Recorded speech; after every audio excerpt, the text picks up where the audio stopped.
అందరం ఒకసారి ప్రకటన గ్రంథం 14వ అధ్యాయం 1-2 వచనాలు చదువుదామండి. మరియు నేను చూడగా ఇదిగో ఆ గొర్రెపిల్ల సియోను పర్వతం మీద నిలువబడి ఉండెను. ఆయన నామమును ఆయన తండ్రి నామమును నొసల్లయందు లెక్కింపబడి ఉన్న 144,000 మంది ఆయనతో కూడా ఉండిరి. మరియు విస్తారమైన జలముల ధ్వనితోనూ గొప్ప ఉరుము ధ్వనితోనూ సమానమైన యొక్క శబ్దము పరలోకము నుండి రాగా వింటిని. నేను వినిన ఆ శబ్దము వీణులు వాయించుచున్న వైనుకుల నాదమును పోలినది. 3-4 కూడా చదువుతామండి. వారి సింహాసనం ఎదుటను ఆ 4 జీవుల ఎదుటను పెద్దల ఎదుటను ఒక క్రొత్త కీర్తన పాడుచున్నారు. భూలోకములో నుండి కొనబడిన ఆ 144,000 మంది తప్ప మరి ఎవరునూ ఆ కీర్తన నేర్చుకొనజాలరు. అందరు చదువుతున్నారండి. వీరు స్త్రీ సాంగత్యమును అపవిత్రులు కానివారును స్త్రీ సాంగత్యము ఎరుగును వారునై ఉండి గొర్రెపిల్ల ఎక్కడికి పోవునో అక్కడికెల్లా ఆయనను వెంబడింతురు. వీరు దేవుని కొరకును గొర్రెపిల్ల కొరకును ప్రథమ ఫలముగా ఉండుటకై మనుషుల నుండి కొనబడినవారు. వీరి నోట ఏ అబద్ధమును కనబడలేదు. వీరు ఆనందిరు. మరి దేవుడు ఆయన దయ చూపించి కొద్ది లేఖనాలు మనకు అర్థమవునట్లు ఆయన మనందరికీ వివరించిన గాక. దయచేసి అందరూ కూర్చుందామండి. చేరువచ్చిన మీ అందరికీ మహాగణుడు రక్షకుడైన ప్రభువైన యేసుక్రీస్తు నామమున వందములు శుభములండి. దేవుడు మీ అందరినీ దీవించును గాక. దేవుడు మీ అందరిని ఆశీర్వదించి ఆయన రాజ్యంలో ఇక్కడ ఎలా అందరం కలిసి ఉన్నామో అక్కడ కూడా అందరం కలిసి ఉండడానికి దేవుడు ఆయన కృప చూపును గాక. ఎంతమంది ఆనందంగా ఉన్నారండి? దేన్ని బట్టి అని అడగచ్చా? ఆయన గ్రంథంలో మన పేరుంటే ఆనందమే కదా. మరి ఈ రోజుకి మరి ఒక చిన్న దేవుడు చెప్పను కాక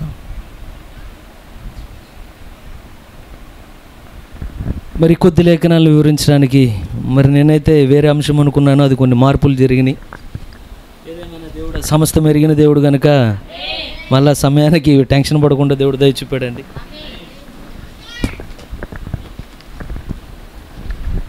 మీరెవరు ఆమె చెప్పకపోయినా నా ప్రాబ్లం లేదండి. ఎందుకంటే నాకు ఆమె చెప్పే విశ్వాసం దొరికాడు ఒక ఆయన. చూడంగానే ప్రైజ్ లైట్ చెప్తున్నాడు, చూడంగానే ఆమె చెప్తున్నాడు. మరి సాయంకాలానికి దేవుడు కొద్ది మాటలు మనకు ఆయన అందరికీ అర్థమవునట్లు దేవుడు దయ చూపును గాక. అయితే నేను మరి రాత్రికాలంలో మాట్లాడాలనుకున్న అంశం రెమ్నెంట్ అంటే శేషం. చాలామంది వెంతుకుంటుంది ఎప్పుడు అంశం చెప్పాడు, ఫస్ట్ ఏం చెప్పాడని. చాలాసార్లు అంటే నాకున్న సమయాన్ని బట్టి మరి ఎటువైపు దేవుడు నడిపింపు తీసుకెళ్తే అటు వెళ్తాడని ఆశించి నేను ఊరుకుంటానండి. అయితే రెమ్నెంట్ ఇంకా కొంచెం ముందుకెళ్ళాలి. మరి దేవుడు అనుకూలపరిస్తే దాంట్లోకి వెళ్ళడానికి కూడా దేవుడు దయ చూపును గాక. రెమ్నెంట్ అంటే అర్థం ఏంటంటే శేషం. చిన్నప్పుడు ఎవరైనా మ్యాథ్స్ చేసి ఉంటే భాగాహారాలు ఏమన్నా అంటే నేను తెలుగు మీడియం కాబట్టి భాగాహారాలు అని చెప్తున్నాను, వేరే మీడియం అయితే మీకు తెలుస్తుంది. భాగాహారాలని చేస్తారు, దాన్ని డివిజన్ అనుకుంటా అనేది. డివిజన్స్ ఎప్పుడైతే డివిజన్ చేస్తే అంటే అందరికీ అర్థం అవ్వట్లేదు, పెద్దవాళ్ళకి కూడా అర్థం అవ్వాలంటే ఆ లెక్కల్లో ఇట్లా పెట్టి మధ్యలో నెంబర్ పెట్టి ఈ నెంబర్లో తీసి ఫైనల్గా ఒక ఆన్సర్ తీసుకొచ్చి దీనికి ఇలా రౌండ్ చుడతారు. ఇక్కడ 0 ఎంతో సంథింగ్ ఒక ఆన్సర్ వస్తుంది. నేను సీక్రెట్ చెప్పాలి, నాకు ఇప్పటికి భాగాహారాలు రావు. అయితే దాన్ని వేరే ప్రాసెస్లో నేర్చుకున్నాడు కానీ అసలు అవి చెప్పారనే తెలియదు నాకు. ఆ క్లాసులో అంత బాగా విన్నాను ఆ టైంలో. కానీ ఫైనల్గా దీన్ని ఏమంటారంటే శేషం. అంటే అంత వడగొట్టుగా మిగిలేదాన్ని శేషం అంట. అయితే ప్రోక్త చెప్పినప్పుడు దీన్ని 3 రకాలుగా వర్తమానంలో మీరు వెతికితే ఒక శేషం అయితే మనం బతకనివ్వకూడదు. ఏ శేషం అంటే శత్రువు యొక్క శేషం మీ జీవితాల్లో నా జీవితాల్లో ఎన్నడూ బతకనివ్వకూడదండి. పరిపూర్ణంగా అన్నిటి మీద విజయం మనం పొంది తీరాల్సిందే. అది ఎంతమంది ఆయనతో పాటు నిలబడి చేద్దాం అనుకుంటున్నారు. అయితే ఇక మిగతా 3 రెమ్నెంట్ అని వేరు కార్యాలను ఒక్కొక్క చోట ఒక్కొక్కటి చెప్పుకుంటూ వస్తాడు ప్రవక్త. ఒకటేమో ఏమంటాడంటే బుద్ధి లేని కన్యక గురించి చెప్పేటప్పుడు ఆమెను కూడా ఏమంటాడంటే శేషం అంటాడు, అంటే రెమ్నెంట్. దాన్ని ఎలా వివరించాడంటే ఎప్పుడైతే మీరు ఒక క్లాత్ తీసుకొని ఒక తాన్ అంటే బట్టలు కుట్టించేటప్పుడు ఒక క్లాత్ తీసుకొని మీకు కావాల్సిన గౌనో లేకపోతే పెద్ద మనం కుట్టలేం కదా, మనం పుట్టిన పిల్లలు కుట్టేస్తాం కదా. ఎందుకంటే మనకు కావాల్సిన ప్రయోగాలన్నీ వాళ్ళ మీద చేస్తాం, తిరిగి ఏం అడగరు కాబట్టి. ఎప్పుడైతే మీరు ఒక క్లాత్ తీసుకొని కావాల్సిన డిజైన్లో మొత్తాన్ని కట్ చేసేటప్పుడు ఏ పీస్లో అయితే బయటికి వెళ్ళిపోతాయి దీన్ని ఏమంటారంటే రెమ్నెంట్, అంటే విడువబడింది. మీకు కావాల్సిన ఫ్రాక్ కానీ డ్రెస్ కానీ దాని డిజైన్ అంతా దీంట్లోకి వచ్చేసింది. కానీ విడువబడిన మొక్క ఏం చేస్తామంటే దీన్ని పక్కన పెడతాం, దీనికి ఇచ్చిన ప్రాముఖ్యత దానికి ఇవ్వం. ప్రవక్త దాని గురించి కొంచెం సింపుల్గా ఎలా అంటాడంటే, ఆయన యొక్క రూపంలో చెక్కబడినది ఎవరంటే మనమండి. నేను చెప్తున్నా మనము అని, మీకు ఉండాలి నేను అని. అయితే ఈ పార్ట్ని ఎవ్వరు డస్ట్బిన్లో పెట్టరు. ఫ్రాక్ అంతా కుట్టేసి పిచ్చుకల కట్ చేసిన ముక్కలు జోబులో పెట్టుకొని ఫ్రాక్ ఎవరు పడారు కదా. టోటల్ దేనికి ఇస్తామంటే ఆ ఇంపార్టెన్స్ అంతా ఫ్రాక్కి. ఒకవేళ అదే డ్రెస్ అయినా, ఒకవేళ ఆయన తన స్వరూపంలో మిమ్మల్ని చెక్కితే, అంటే ఆయన చెక్కుతాడంటే చెక్కుతాడు, మనం అనుమతిస్తే చెక్కుతాడు. ఆయన మనం అనుమతించే హృదయం మనలో ఉంటే చాలా క్లియర్గా చెక్కేస్తాడండి. అయితే ఈ మనము ఒకవేళ ఆయన అనుమతిస్తే ఆయన రూపంలో చెక్కబడిన దాన్ని ఆయన వదిలిపెట్టాడు. కానీ ఎత్తబడిట్లో దీన్ని మాత్రం ఆయన తీసుకెళ్ళిపోతాడు. అవునా? ఒకవేళ మీరు కొన్నది ₹1,00,000 క్లాత్ అనుకోండి, మీరు కట్ చేసిన మొక్కలు ఏం చేస్తారు? పడేస్తారా? దాన్ని దేనో ఒక దానికి వాడడానికి, జోబి వెనకాల వాడడానికో లేకపోతే ఏదో ఒకటి దాన్ని ఏంటంటే పడేయడానికి, వదిలేయడానికి ఇష్టపడరు. పడేస్తుంటే ఎంత అనుకున్నావు, దాని రేట్ ఎంత అనుకున్నావు? అదే మరి గౌను కాదు, కానీ గౌను కాకపోయినా క్లాత్కి వాల్యూ ఉందా లేదా? గనుకనే దేవుడు బుద్ధి లేని కన్యకను కూడా వదిలిపెట్టాడండి. బుద్ధి లేని కన్యకు కూడా దేవుడు నిత్య జీవాన్ని ఇస్తున్నాడు. ఆయన ఎంతమందికి అర్థమైనదండి? అయితే ఇప్పుడు మనం కట్ చేసి పడేసిన మొక్కల్లా ఉండాలని కోరుతున్నారా, లేకపోతే కటింగ్ లోపల ఉండాల్సిన మొక్కలా ఇష్టపడుతున్నారు? మనం కటింగ్ లోపల ఉండాలి, ఎందుకంటే క్రీస్తు యొక్క స్వరూపమే దేవుడు మనలోకి తీసుకొస్తాం. ఎంతమంది అలా ఉండాలని ఇష్టపడుతున్నారు? ఇది కూడా శేషమే, కానీ మనం దానిలోని శేషం కాదు, మరొక శేషం. అయితే ఇప్పుడు ఈ 14వ అధ్యాయంలో మనం చదివిన కార్యానికి వస్తే, నేను ఒక అంశం అనుకున్నా, సమయం ఉంటే వెళ్తానండి. నేను చదివేటప్పుడు కూడా ఇంగ్లీష్ బైబిల్లో ఒకలా ఉన్నది, తెలుగు బైబిల్లో ఒకలా ఉంది, అందుకే ఆలోచిస్తున్నాను. నేను చదవడం దాంట్లో చదివాను ఫస్ట్. అయితే ఇక్కడ మీరు చూస్తే ఇదిగో ఆ గొర్రెపిల్ల, ఇప్పుడు యోహాను చూస్తున్నాడు. ఒకసారి మనం తీద్దాం, ఒకసారి ప్రకటన గ్రంథం 14వ అధ్యాయం.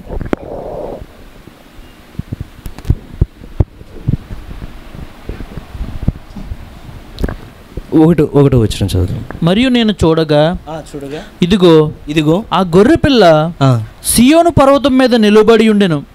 ఆయన నామమును ఆయన తండ్రి నామమును నొసలయందు లిక్కింపబడి ఉన్న 144,000 మంది. లక్ష మనం చాలాసార్లు వింటాం, ఆ పదం మనకు తెలుసు. 144,000 మంది. వీళ్ళను కూడా ఏమంటారంటే రెమ్నెంట్ అంటారు, అంటే శేషం. వేరే క్వశ్చన్ ఒకటి చదువుదాం అనుకున్న దాంట్లో చదివితే మొత్తం సబ్జెక్ట్ డైవర్ట్ అయిపోతుంది. ప్రవక్తను ఒకళ్ళు అడుగుతారు, అయ్యా మనకు తెలుసు ఏమనంటే దేవుడు మన పట్ల కృప చూపుకు మునుపు మొట్టమొదటిగా మళ్ళీ దేవుడు ఎంచుకోలేదు, కానీ యూదుల్ని దేవుడు ఎంచుకున్నాడు. ఎప్పుడైతే యూదులని దేవుడు ఎంచుకున్న తర్వాత వాళ్ళని ఆయన గుడ్డివాడిగా చేశాడా, వారే గుడ్డివాళ్ళుగా వారు మారిపోయారా? రెండూ ఉంటాయి దాంట్లో. ఎందుకంటే దేవుడు కావాలని ఒకడికి వచ్చే ఆశీర్వాదాన్ని, అలా అయితే ఆయన దేవుడు కాలేడు కదా. ఎంతమందికి అర్థమవుతున్నదండి? కానీ కైప వాళ్ళకి ఏంటంటే దేవుడు ఎన్ని అద్భుతాలు చేయాలి అవన్నీ వారి ముందు సాక్ష్యంగా చేసిన తర్వాత, మీరు నన్ను కాకపోతే లేఖనాలు నమ్మండి, నేనే క్రీస్తుని రుజువుపరిచాడు ఆయన. కానీ వాళ్ళు ఏమన్నారంటే మాకు అక్కర్లా అన్న. అయితే అప్పుడు వెంటనే కృప ఏ వైపుకు తిరిగినది? వారిని వదిలేసి మన వైపు తిరిగింది. అయితే ఇప్పుడు కృప మన వైపు ఉన్నది, కానీ మీరు గమనిస్తే ఆ యూదుల యొక్క దేవుడు మన వైపు తిరిగి ఇక నేను యూదులను పట్టించుకోను, వాళ్ళందరూ శేషం లేకుండా చనిపోతారు అని చెప్పట్లేదు. దేవుడు కృప మన వైపు చూపించాడు, వాక్య ప్రత్యక్షత మనకిస్తున్నాడు ఆయన, వర్తమానకులను మనకిచ్చాడు ఆయన, పరిశుద్ధాత్మను మనకిచ్చాడు ఆయన, వరాలు మనకిచ్చాడు ఆయన. ఎంతమంది ఆమెనంటారండి? అన్నీ మనకి ఇచ్చాడు కదా. అన్నీ ఇచ్చినా సరే మీరు గమనించండి, యూదులకి ఇప్పుడు వాగ్దానం ఉన్నదా? మనతో ఉన్న వాగ్దానం వారికి ఉన్నదా? మనకున్న వాగ్దానం వారికి ఇవ్వలేదు దేవుడు. ఎంతమందికి అర్థమవుతుందో? మన మధ్యలో ఉన్న కృపావారాలు ఇప్పుడు యూదుల మధ్యలో పనిచేస్తున్నాయా? లేవు. మన మధ్యలో ఉన్న వర్తమానికులు యూదుల మధ్యలో ఇప్పుడు ఉన్నారా? లేరు. అయితే ఈ దాదాపు 2000 సంవత్సరాలుగా ఆయన ఏం చేశాడంటే, నేను ఇక మిమ్మల్ని ఎవరిని పట్టించుకోనని పూర్తిగా ఆయన ఇటువైపు తిరుగున్నాడు. అంతేనా? అంతే కదా లేఖనం మనకు తెలిసింది. ఇప్పుడు వాళ్ళని దేవుడు చీకట్లో వదిలిపెట్టినట్టే కదా. అయితే నిజానికి ఆయన పూర్తిగా చీకటిలో అనుమతిస్తే ఈ రోజున యూదుల్లో ఒక్కడు కూడా బతుకుండకూడదండి. ఎంతమందికి అర్థమైందో? అంటే శత్రువులు అనేకసారి దాడి చేసినప్పుడు వారు చచ్చిపోవాలి. కానీ దేవుడు ఏం చేస్తున్నాడంటే కృప మన వైపు చూపుతున్నాడు, అన్నీ మనకిస్తున్నాడు. కానీ యూదులకి వరాలు ఇవ్వట్లా, యూదులకి మరే బహుమానం ఇవ్వట్లేదు. కానీ వారికి ఒకటి మాటకు అనుమతిస్తున్నాడు. ఏమనంటే వారు పూర్తిగా మన లేఖనాలు చదివినట్లు గిన్నెను మొత్తం తుడిచి ఎలా బోర్లిస్తే అలా చేసేస్తాడు దేవుడు చేయాలనుకుంటే. చేయలేడా అండి? శేషం లేకుండా చేస్తాడు. లేఖనాల్లో ఉంటుంది, ఓహో ఆయన గాని కృప చూపని ఎడల మనము సొదొమ వలెను గొమొర్రా వలెను ఉందుము. ఆయన కృప చూపాడు కనుకే శేషం ఇంకా మిగిలిన్నది. అర్థమవుతున్నదా అండి లేఖనం? అయితే దేవుడు మొత్తాన్ని తుడిచి ఇలా పెట్టట్లేదు వాళ్ళని. అంటే ఇక వాళ్ళకి కనీసం ఆయుష్ కూడా లేకుండా అలా చేయట్లేదు, కానీ వాళ్ళకి ఏమి ఇవ్వకపోయినా ఒకటి మాటికి జరగనివ్వట్లేమనంటే వాళ్ళలో ఒక్క యూదుడు కూడా భూమి మీద లేకుండా చేయట్లేదు, కానీ ఎవరో ఒకడు బతికేట్లు చేస్తున్నాడు. దేనికోసం? ఈ 2000 సంవత్సరాల తర్వాత 1,44,000 మంది వారి రక్తం ద్వారా దేవుడు రావాలని ముందు ఎంపిక చేశాడు కనుక ఎంతమందికి అర్థమైందని నేను చెప్పింది. ఆ శేషాన్ని మట్టికి అలా కొనసాగించు కొనసాగించు కొనసాగించు కొనసాగించు అన్నాడు.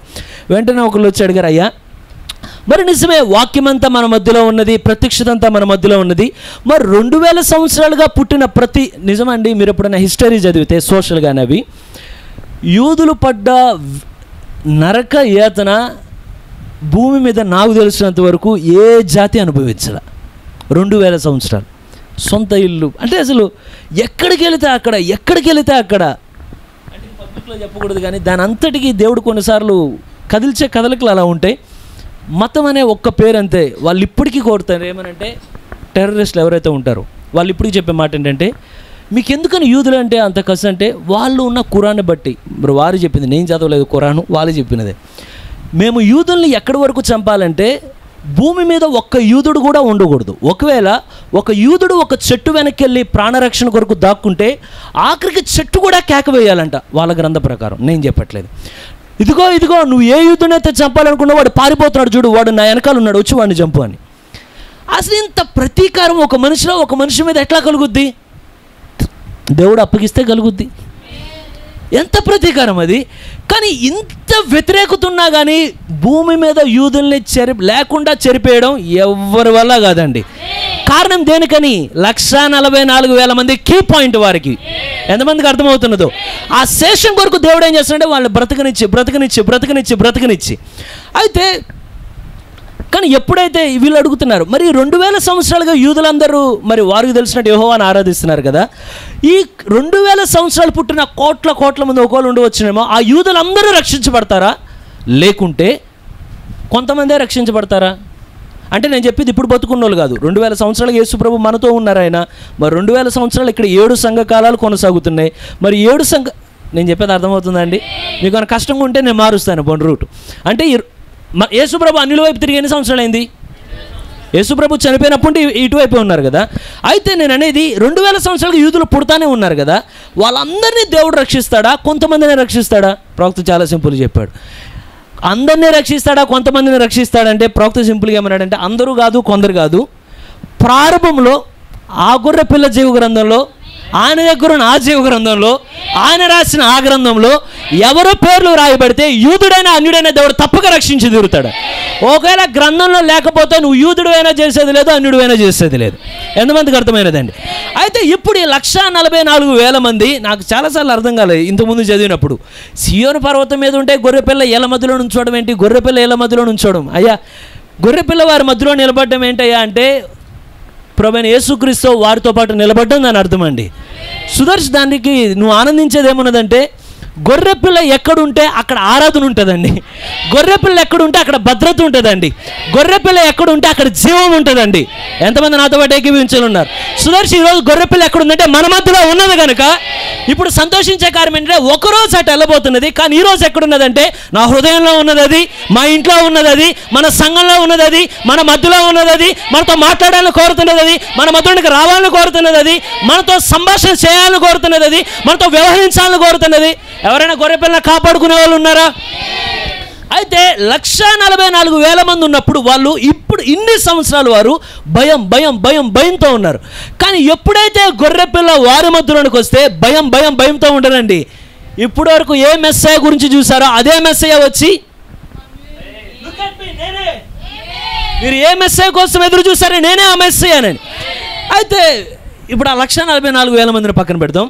ప్రవక్త ఏమంటాడంటే, మీరు జరిగిన చరిత్ర అంతా గమనించండి. భూమి మీద ఏ కాలమైనా సరే, ఎంత చీకటి కాలమైనా సరే, ఎంత పాపకాలమైనా సరే, ఒక శేషం అనేది దేవుడు తన కొరకు ఉంచుకోకుండా ఒక్క కాలాన్ని కూడా విడిచిపెట్టలేదట. అంటే మొత్తం మొత్తం నాశనం అయిపోయినా, మొత్తం పాపంలో మునిగిపోయినా దేవుడు తన వేలెత్తి వీళ్ళు నా వాళ్ళు అని చెప్పుకోవడానికి కనీసం ఒక్కడనైనా ఒక యుగంలో ఉంచి పెడతాడండి. అంటే పరలోకంలో ఉన్న దేవుని కొరకు ఒక యుగంలో ఒకళ్ళు ఉంటే ఈ యుగంలో నేనున్నానని ఎవరు చెప్పగలరా? ఈ చీకటి యుగంలో దేవుడు వేలు పెట్టి చూపించగలిగిన వ్యక్తి నేనే. ఉన్నారా? నేనే అని చెప్పడానికి. అయితే ఆ రెమ్నెంట్ అది చాలా ప్రోక్త చాలాసార్లు చెప్తాడు. ఏమనంటే ఇప్పుడు మీరు గమనించండి, మీరు ఎక్కడ చూసినా ఎస్పెషల్లీ ఈ ఎంటైర్ మెసేజ్లో మీరు ఎక్కడ చూసినా కన్ఫ్యూజన్ కన్ఫ్యూజన్ కన్ఫ్యూజన్, అంతా గందరగోళం. ఒకరు చెప్పేది ఒకరికి సెట్ అవుతుంది, ఒకరు చెప్పేది ఒకరికి సెట్ అవుతుంది. కానీ అయినా సరే దేవుడు ఎక్కడుంటే అక్కడ కన్ఫ్యూజన్ పెట్టాడు, కానీ దేవుడు సరైన మార్గంలో దేవుడు నడుపుతాడండి. అయితే ఈ రోజున లక్షల మంది ఒకసారి ఒక ఎంటైర్ మెసేజ్ చర్చిలోనికి ఒక పాస్టర్స్ మీటింగ్ పెడితే పాస్టర్స్ చెప్పారు, అంటే వెళ్ళిన వాళ్ళు చెప్పారు, కనీసం సేవకులే 500 మంది ఉన్నారండి అన్నారు. తెలుగు దాంట్లో, అంటే మన తెలుగు మాట్లాడే ప్రజల మధ్యలో ఎంటైర్ మెసేజ్ ప్రీచర్ల కోసం పిలిస్తే అటు ఇటుగా ఒక 500 మంది, చిన్న పెద్ద మొత్తం అందరు కలిపి. అసలు ఎత్తబట్లు వెళ్తారని ప్రవక్త చెప్పింది ఎంతమందిని? తెలుగు ప్రీచింగ్ చేసే వాళ్ళే 500 మంది ఉంటుంటే మన ఇండియాలో హిందీ ఇక మిగతా భాషలన్నీ లెక్కేసుకొని దాంట్లో ఎంతమంది ఉంటారు? ఒకవేళ ప్రపంచం మొత్తంలో ఎంతమంది ఉంటారు? కనుక ప్రవక్త అంటాడు, సంఘమంతా ఎంటైర్ మెసేజ్ బుక్ పట్టుకుని అందరూ వెళ్తారు అనుకోమాకండి. దేవుడు ఎవరి కొరకు ఎదురు చూస్తున్నాడంటే శేషం మాత్రమే వెళ్తుంది ఎత్తబట్లోకి. ఎంతమంది ఉన్నారు? శేషంతో నేను ఉంటానని. అయితే ఆ రెమ్నెంట్ ఏదైతే ఉన్నదో అనేక సార్లు ప్రవక్త చెప్పుకుంటూ వచ్చాడు, ఉన్న కొద్ది సమయంలో దేవుడు దయ చూపును కాక. అయితే ఆ రెమ్నెంట్ ఏదైతే ఉన్నదో ప్రవక్త అనేక సార్లు ముందుకు చూపుతాడు. ఏమనంటే ఈరోజు ఏదో కొత్త లేఖనం ఆయన ఎప్పుడు చూపించినా, నిజమైన సేవకుడు ఎన్నడూ వాక్యాన్ని గురించి మాట్లాడినా పలానా బుక్లో ఎలా ఉంది, పలానా బుక్లో ఎలా ఉందని చెప్పడు. ఉదాహరణకి చెప్పిన డైరెక్ట్గా మళ్ళీ ఎక్కడికి తీసుకెళ్తాడంటే తిరిగి ఏ ప్రసంగమైనా మళ్ళీ బైబిల్లోనికి తీసుకెళ్ళకపోతే అది నిజమైన ప్రసంగం కానే కాదండి. ప్రవక్త ఏమన్నాడంటే ఒక్కసారి మీరు నోవాహు కాలంలో చూడండి ఎంతమంది శేషించారో. అవునన్నాడు ఆయన. ఒక్కసారి మీరు మోషే కాలంలో నిలబడి చూడండి, అక్కడ అనేక మంది ఉన్నారు అక్కడికి వెళ్ళవలసిన వాళ్ళు, కానీ వెళ్ళింది ఎంతమంది? ఇద్దరేనా? అయితే నేను ఇప్పుడు ఒక 6 మాత్రం నేను తీసుకోవాలని కోరుతున్నానండి ఈ సాయంకాలానికి, దేవుడు దయచూపును గాక. అయితే జస్ట్ 6 మెంబర్స్. కారణం ఏంటంటే ఈరోజు మనం ఎక్కడున్నామంటే సరిగ్గా ఎత్తబట్టు జరగడానికి క్షణం కూడా చెప్పలేని సమయంలో మనం ఉన్నాం. అయితే ఈ రోజున ఎటువంటి సమయం ఉన్నదో సేమ్ అదే టైం ఎప్పుడున్నదంటే ఇప్పుడు ఆయన వచ్చేది మొదటి రాకడా, రెండో రాకడా, మూడో రాకడా అండి?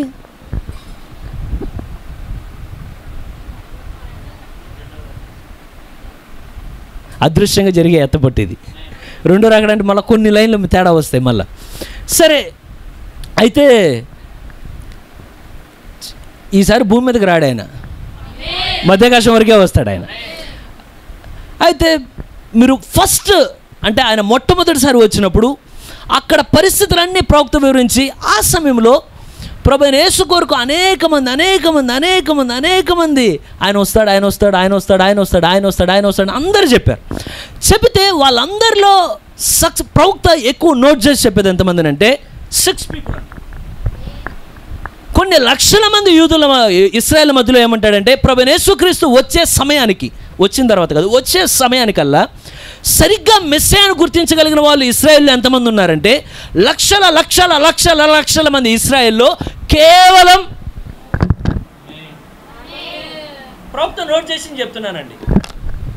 అంటే నేను 6 అంటే మిగతా కార్యాలు కూడా వివరిద్దాం, దేవుడు సమయం ఉంటే దేవుడు ముందు తీసుకువెళ్ళాలని కోరుతున్నా. అయితే ఒక్కొక్క క్యారెక్టర్ మీరు బయటికి తీయండి. ఒక్కసారి లూకా సువార్త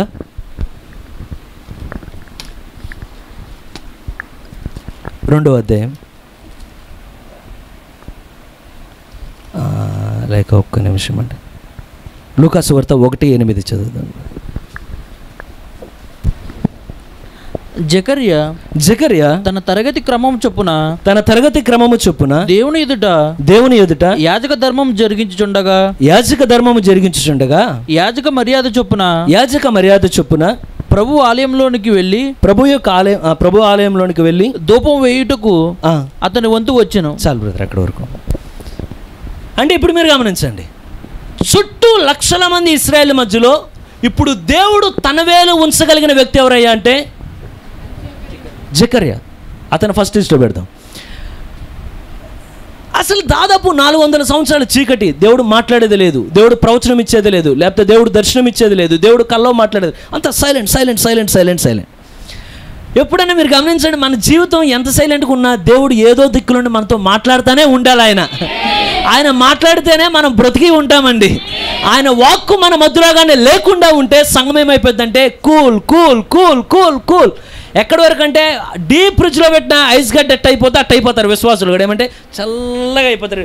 వేడిగా ఏమన్నా పక్కన ఏదైనా కొంచెం ఉద్యమం వచ్చినా కూడా, ఎవరన్నా గట్టిగా ప్రార్థన చేస్తున్నా కూడా అంతా మనదంతా ఏమంటే అఫీషియల్ ప్రేయర్, అఫీషియల్ మీటింగ్. మీకు విషయం తెలుసా, ఒకప్పుడే ఇది రెండు ప్రవక్త ఏమంటాడంటే, ఇది చాలాసార్లు మీరు బయట అనేది కూడా, ఒక బ్రెడ్ని కానీ ఒక యాపిల్ని కానీ మీరు తీసుకొని కట్ చేస్తే, మీరు ఎంత సన్నగా కట్ చేసినా దానికి ఏముంటాయి, రెండు వైపులు ఉంటుంది. అవునా అవునా కదా అండి? ఇప్పుడు దీన్ని ఉంది, దీనికి కుడి ఎడమ ఉన్నదా అంటే, ఏదో ఉత్తరం దక్షిణం ఏదో ఒకటి ఉంది కదా. ఇప్పుడు దీన్ని ఈ దక్షిణం ఉండకూడదు, ఏదో నాకు తెలియదు, రైట్ సైడ్ అంట, రైట్ సైడ్ ఉండకూడదు, నువ్వు కట్ చేస్తే అయినా రైట్ సైడ్ ఉంటుంది. కొన్నిసార్లు వాక్యాల్లో మీరు గమనిస్తే, ఇప్పుడు సంఘాల్లో కొన్ని సంఘాలు ఏమైపోతాయంటే అఫీషియల్ అఫీషియల్ అఫీషియల్ అఫీషియల్ ఏమనంటే వాక్యం జరుగుతూ ఉంటే, కొన్ని అంటే మెసేజ్ చర్చిలో కూడా మనం చాలా విచిత్రం అనిపిస్తుంది. అంటే మెసేజ్ చర్చిలేనా ఏం వాక్యం జరుగు, అక్కడ ఎంత పాట పాడుకొని, వాళ్ళు ఎంత అరుచుకొని, వాళ్ళు ఎంత ఏమైనా చేయను, అందరూ ఆనందం ఎవరున్నా సరే. ఇది ఒక బ్యాచ్, ఇది అంటే బ్యాచ్ అంటే కొన్ని సంఘాల పరిస్థితి ఇలా ఉంటుంది. కొన్ని సంఘాల పరిస్థితి ఎలా ఉంటుందంటే, అసలు ఏం చెప్పారో కూడా వినరాళ్ళు. మరి ఊరుకోరు పాస్టర్ గారు అక్కడ ఆమె చెప్పపోతే. అంటే వీళ్ళు అసలు కొన్ని ఇంటే అనిపిస్తుంది, ఈయన చెప్పింది ఎప్పుడు విన్నదే కదా. అంటే ఆయన వివరిస్తున్నాడు, ఏదో కట్టాలని కోరుతున్నాడు ఇంకా మెసేజ్లో, ముందే ఏదో దేవుడు ఆమేన్ ఆమేన్ ఆమేన్ దట్స్ సైడ్, వెంటనే ఒక్కొక్కల రెండు రైట్ కాదండి. ఎందుకంటే ఒకటి ఇమిటేషన్ ఉండదు, అంటే ఒకటి అరిచాడు నేను అరిచా, అలా ఉండకూడదు. ఎప్పుడు వాక్యం ఇవ్వాలంటే నీ హృదయంలో తాకినప్పుడు అది బయటికి రావాలి. ఎంతమంది ఆమేన్ అంటారు నాతో? అయితే ఇంత చీకటిగా అసలు వాక్యం అనేదే లేని సమయంలో దేవుని దూత, మీరు కరోనా విషయంలో, కరోనా సమయంలో గమనించండి, చర్చిలు ఉన్నాయా లేవు, ఏమైపోయాం అందరం కూల్ కూల్ కూల్. ఫస్ట్ భయం వేస్తుంది, ఏంటి ఆదివారం ప్రార్థన లేదంట, అది ప్రార్థన లేదంట, అర్రే ఆదివారం ప్రార్థన లేదంట, మనం చల్లారిపోతాం. 2వ వారం ఏమనిపిస్తుంది, లేదంట. 3వ వారం కోవిడ్ కదా పెట్టరు. 4వ వారం మర్చిపోతారు సండే ఆరాధన అని. అంటే దినాలు గడిచే కొలది ఏమైందంటే అలవాటు పడిపోతాం. మరి 400 సంవత్సరాలు, ఇది 4 వారాలు కాదు, 400 సంవత్సరాల తర్వాత ఇంకా దేవుని దూత వచ్చి మాట్లాడాలంటే ఆ వ్యక్తి జీవితం ఎంత అద్భుతంగా ఉండాలండి. ఎంతమందికి అర్థమైనది? ఇప్పుడు జకర్యా లైఫ్ నార్మల్ లైఫ్ కాదు, అతను వృద్ధుడు. అంటే అంత వయసులో కూడా ఎక్కడ తొనుకట్లా బెనకట్లా. అతనికి ఏమి కారణం ఏంటంటే, ఏమున్నా లేకపోయినా మనకి నిత్య జీవనం నుండి ఒక తాడేసాడండి దేవుడు వర్తమానం. నువ్వు దాన్ని పట్టుకొని వెళ్తా ఉండు, సరైన మార్గంలో ఆయన ఎల్లప్పుడూ నడిపిస్తూ ఉంటాను నేను. ఎప్పుడైతే కరెక్ట్గా ఆ సమయానికి 400 సంవత్సరాల తర్వాత సరిగ్గా ఇప్పుడు ఆ వంతులోనికి వెళ్ళి ధూపం అర్పించే సమయం వచ్చినది జకర్యాకి. ఆ అర్పించే సమయానికి వచ్చేసరికి ఇది నేను ఒకటి చెప్పాలి. ఒకసారి మళ్ళీ లూకాసు వార్త 1వ అధ్యాయం 5వ వచనం చూడండి. యూదా దేశపు రాజైన హేరోదు దినములలో అబియా తరగతిలోనున్న జకర్యా అను ఒక యాజకుడు ఉండెను. అతని భార్య అహరోను కుమార్తెల్లో ఒకతే, ఆమె పేరు ఎలిజబెత్. ఇక్కడ మీరు అబియా తరగతి అని చూశారు కదా. ఎప్పుడైనా అనుమానం వచ్చింది అసలు అబియా తరగతి ఏంటని?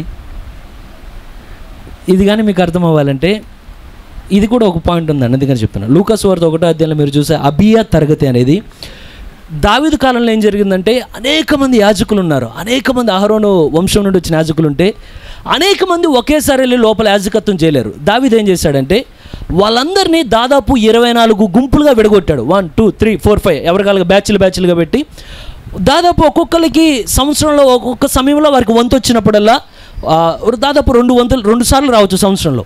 ఈ 24 వంతుల్లో ఒక్కొక్క బ్యాచ్కి ఒక్కొక్క పేరు ఉంటుంది. మీరు ఇది ఇప్పుడు కాదు కానీ ఇంటికి వెళ్ళిన తర్వాత మొదటి దినవృత్తాంతాలు 24వ అధ్యాయం 25వ అధ్యాయం చదవండి, అప్పుడు మీకు తెలుస్తుంది అది. అయితే ఎప్పుడైతే ఈ సమయం మాటికి అబియా తరగతిలో ఈ జకర్యాకు వచ్చిన కార్యం ఏంటంటే, అతను వచ్చి అక్కడికి వచ్చి ధూపం వేయాలి. నేను ఎందుకని తరగతి అని చెప్పానంటే, దాదాపు యేసు ప్రభు ఉన్న కాలంలో చరిత్ర చెప్పే ప్రకారం ఉన్న యాజకులు 18,000 మంది యాజకులు ఉన్నారట. ఎంతమంది అండి? లక్షల మంది యూదుల మధ్యలో 18,000 మంది. వాళ్ళు ట్రిప్కి మారుతూ ఉంటారు. ఈ 18,000 మందిలో అనేక మంది ఆ ధూపవేదిక దగ్గరకు వచ్చినప్పుడు ఎవరి వంతు వారికి వచ్చినప్పుడల్లా బయట జనాలు ప్రార్థిస్తూ ఉంటారు, వీళ్ళు ఏం చేస్తారంటే ధూపాన్ని దేవునికి అలా అర్పిస్తూ ఉంటారు. ఆ మంచి ఇంపైన సువాసన వెళ్తా ఉంటుంది. కానీ ఈ 18,000 మంది యాజకులు దాదాపు వారు ధూపం వేసే ఏ సమయంలో కూడా పరలోకంలో దేవుడు తన చిటికినాలు కూడా జరిపినట్టు ఎక్కడ రాసిలేదు. కానీ జకర్యా ఎప్పుడొచ్చి ధూపం వేస్తున్నాడు, వెంటనే దేవుడు అన్నాడు, ఇదే సమయం ఓ గాబ్రియేలు నువ్వు కిందకి వెళ్ళి దిగెళ్ళు, జకర్యాతో నువ్వు మాట్లాడాలి. కారణం ఏంటంటే నీ ప్రార్థన నా ప్రార్థన, కొంతమంది ప్రార్థనలు భూమిని మాత్రమే కదుపుతాయి, ఎవరినంటే చుట్టూ ఉన్న విశ్వాసాలని. కానీ కొంతమంది ప్రార్థనలు పరలోకాన్ని కదిపే ప్రార్థనలు ఉంటాయండి. మనకి ఏ ప్రార్థనలు కావాలంటే, కొంతమంది ప్రార్థనలు వినంగానే పక్కనడికి అసలు ఆ బ్రదర్ ఎట్లా చేశాడు, ఓ బ్రదర్ ఎట్లా చేశాడు, సిస్టర్ ఎట్లా చేశాడు కాదు, నువ్వు చేసే ప్రార్థన, నీ ప్రార్థన పరలోకంలో కదలకని తాగలదా? నీ ప్రార్థన పరలోకంలో ఉన్న దేవుని సింహాసనం, దేవుని హృదయాన్ని మార్చగలదా? అది అటువంటి ప్రార్థన. 18,000 మంది వస్తే ఎంతోమంది ఏం అడుగుంటే చేంజ్ జరగలేదు. కానీ జకర్యా ఎప్పుడైతే నిలబడి అక్కడ ఆ ధూపాన్ని అర్పిస్తూ ఉన్నాడో వెంటనే అనేక రోజుల నుండి ప్రార్థిస్తున్నాడు. అనేక రోజుల నుండి ప్రభు మేము వృద్ధాప్యంలో ఉన్నాం, కానీ దయచేసి గర్భఫలాన్ని ఇవ్వయ్యా. దేవుడు మీరు చేసే ఏ ప్రార్థన దేవుడు దాటిపోడండి. ఒక టైం ఉంటుంది, దేవుడు తిరిగి తప్పక జవాబిస్తాడు ఆ ప్రార్థనకు. ఆయన జకర్యా అనేక రోజులు ప్రార్థించాడు. కాకపోతే మనకు ఒకటి కావాలేమంటే నిరుత్సాహం అనేది ఎన్నడూ రానివ్వకండి. మీరు ఏదైనా దేవుడిని అడిగితే పట్టుదలగా అడగండి, దేవుడు తప్పక కార్యం జరిగిస్తాడు దాన్ని. అనేక రోజులు జకర్యా ప్రార్థించాడు. ఇప్పుడు కేవలం ఆ ప్రార్థనలో ఇక్కడ మనకి ఏదో జరుగుతున్నట్టు కనబడట్లేదు, కానీ పైన దేవుని హృదయం కదిలిపోతున్నది. ఏమనంటే అనేక రోజుల నుండి జకర్యాకి నేను జవాబు ఇవ్వాలని కోరుతున్నాను, ఓ గాబ్రియేలు ఇదే సమయం వెంటనే దిగేళ్ళ కిందకని. ఎప్పుడైతే అర్పిస్తా ఉన్నాడు, తన జీవితంలో ఎన్నడూ ఊహించలా. ఒక్కసారి పరలోకం ఉండి అలా గాబ్రియేలు, ప్రవక్త చాలాసార్లు చెప్తాడు, చిన్న కార్యాలకి దేవుడు చిన్న దూతలను వాడతాడట. కానీ గాబ్రియేలు దూతను పంపించాడంటే ఏదో ఒక ప్రాథమికమైన కార్యం ఉంటేనే పంపిస్తాడు గాబ్రియేలు దేవత. ఎవరి దగ్గరకు వచ్చిందండి గాబ్రియేలు? దానియేలు దగ్గరకు వచ్చిందా రాలేదా?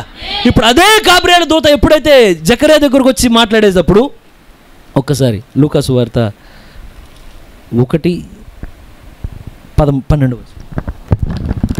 ప్రభుదూత ధూపవేదిక కుడివైపున నిలిచి అతనికి కనబడగా, ఎప్పుడైనా ప్రవక్త ప్రార్థనా వరుస పెట్టేది కూడా రైట్ సైడే పెడతాడండి. ఎప్పుడైనా మీరు గమనిస్తే, అంటే ప్రవక్త నిలబడినప్పుడు ప్రార్థనా వరుసకి ప్రజలు వచ్చినప్పుడు లెఫ్ట్ సైడ్ పెట్టేవాడు కాదు, దాదాపు మీరు ఎక్కడ గమనించినా రైట్ సైడ్ నుంచోమంటాడు. కారణం ఏంటంటే ఇప్పటికి చెప్పేవాడు, ఏ దేవదూత అయితే జకర్యా దగ్గర కుడివైపు నిలబడిందో నేటికి దేవదూత వచ్చినప్పుడు కుడివైపు నిలబడుతుంది. వాక్యంతో అన్నాడు విభేదించదు. వాక్యం నిజమైతే యథార్థత సంఘటనతో కూడా వాక్యం అన్నాడు విభేదించదు కదా. చదవండి.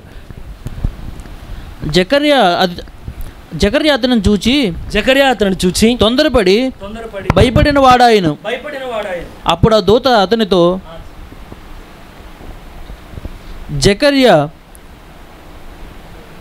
భయపడకుము, నీ ప్రార్థన వినబడినది. నీ భార్య అయిన ఎలిజబెతు నీకు కుమారుని కనును. అతనికి యోహానను పేరు పెట్టుదువు.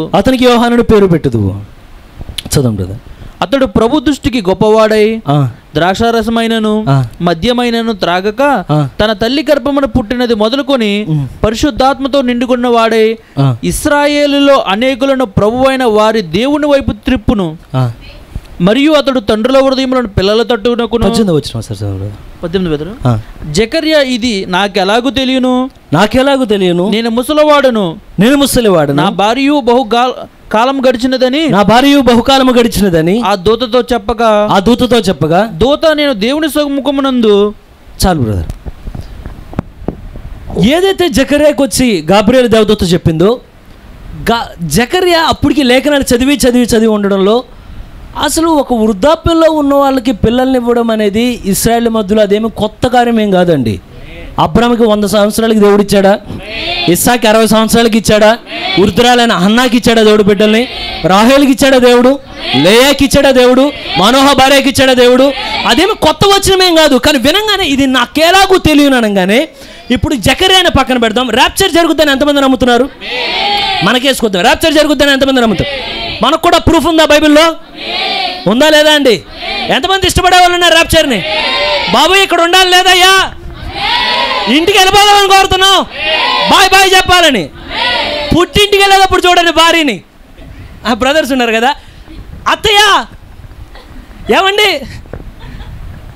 ఎల్లో సార్, అదే కానీ తిరిగి అక్కడి నుండి ఇక్కడికి వచ్చేటప్పుడు చూడండి, అమ్మ వెళ్తున్నాను, కదలదు బండి, అమ్మ వెళ్తున్నాను.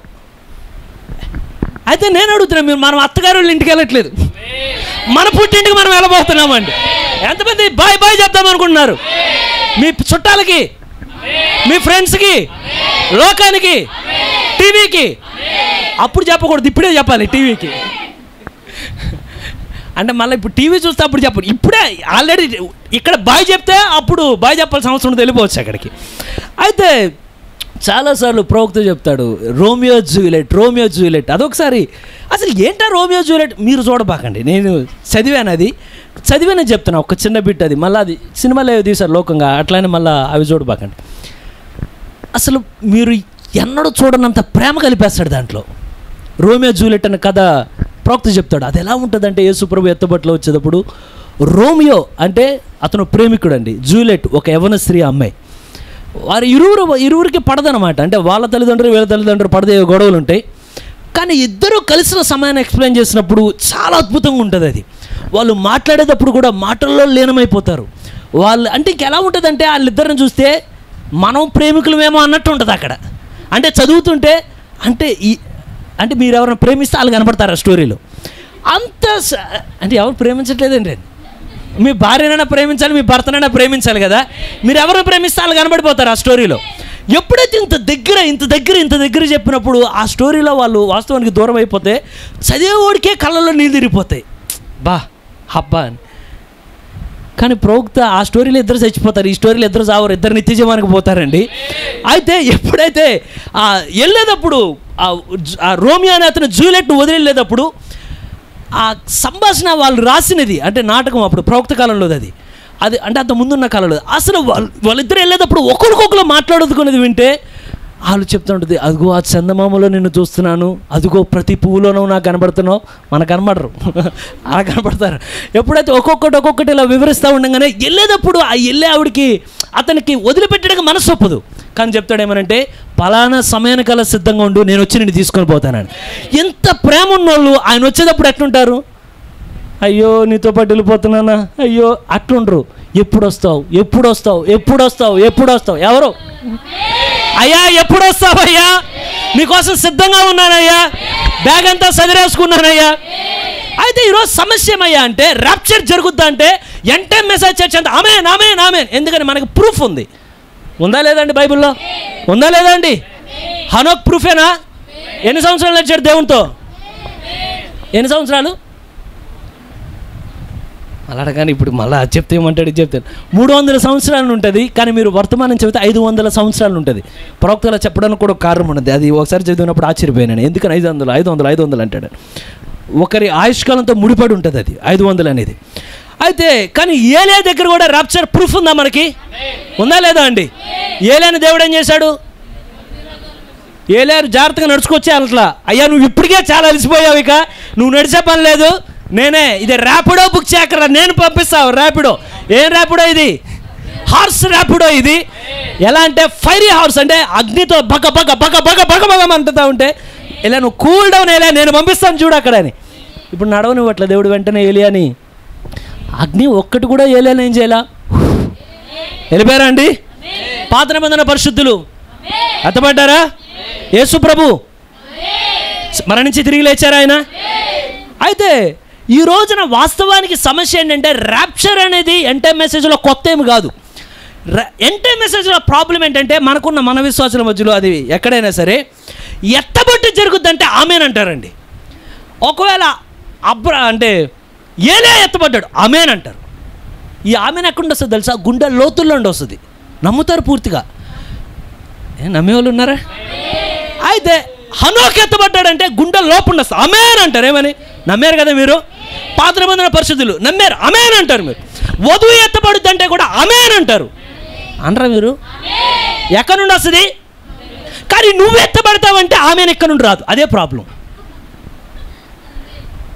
నేను చెప్పింది ఎంతమందికి అర్థమైందండి? అంటే ఇది ఎట్లున్నదంటే, సుదర్శన లోపలికి వచ్చి చూసి మాట్లాడుతున్నట్టుందేమో అనిపిస్తుంది. నేను చెప్పింది అర్థమైంది అర్థం కాలేదా? ర్యాప్చర్ జరుగుతుందంటే అందరం ఆమెన్ ఆమెన్ ఆమెన్ ఆమెన్ అంటాం. ఏమనంటే ఏలే ఎత్తపడ్డాడు ఆమెన్. ఎంతమందికి అర్థమవుతుందో నేను చెప్పేకోను. ఇప్పుడు జకర్యా పరిస్థితి అదే కదా. జకర్యా రాహేలుకి దేవుడు బిడ్డలు ఇచ్చాడు, ఆమెన్ అంటాడు. ఎంతమందికి అర్థమైందో కంపారిజన్? అర్థమైనదా అండి? దేవుడు లేయా గర్భాన్ని తెరిచాడు, వెంటనే ఏమంటాడు జకర్యా?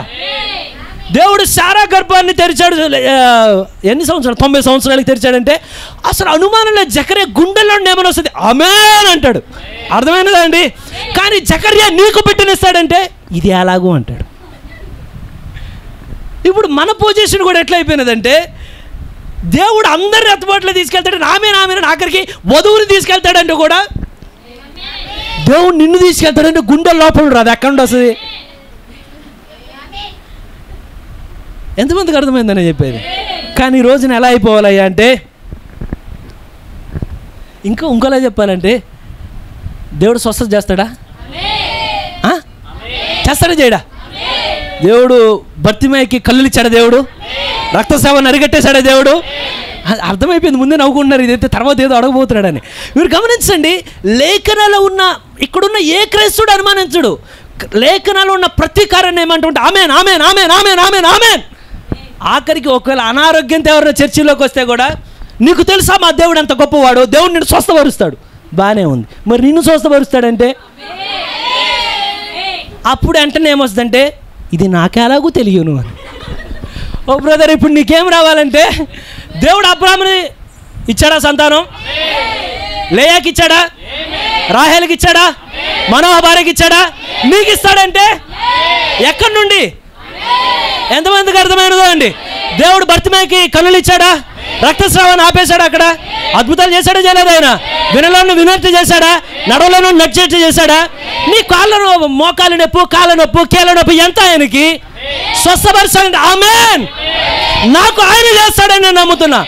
ఇప్పుడు ఏమయ్యా అంటే, వారు వీరు కాదు, నేను ఆయన, ఆయన నేను. ఎంతమంది ఆ కండిషన్ కోరుతున్నారు? ఇప్పుడు అడుగుతానండి, ఏలే ఎత్తపడ్డా? హనోకు ఎత్తపడ్డా? పాత నిబంధన పరిశుద్ధులు ఎత్తపడ్డారా? ఆమె వధువు ఎత్తపడుద్దా?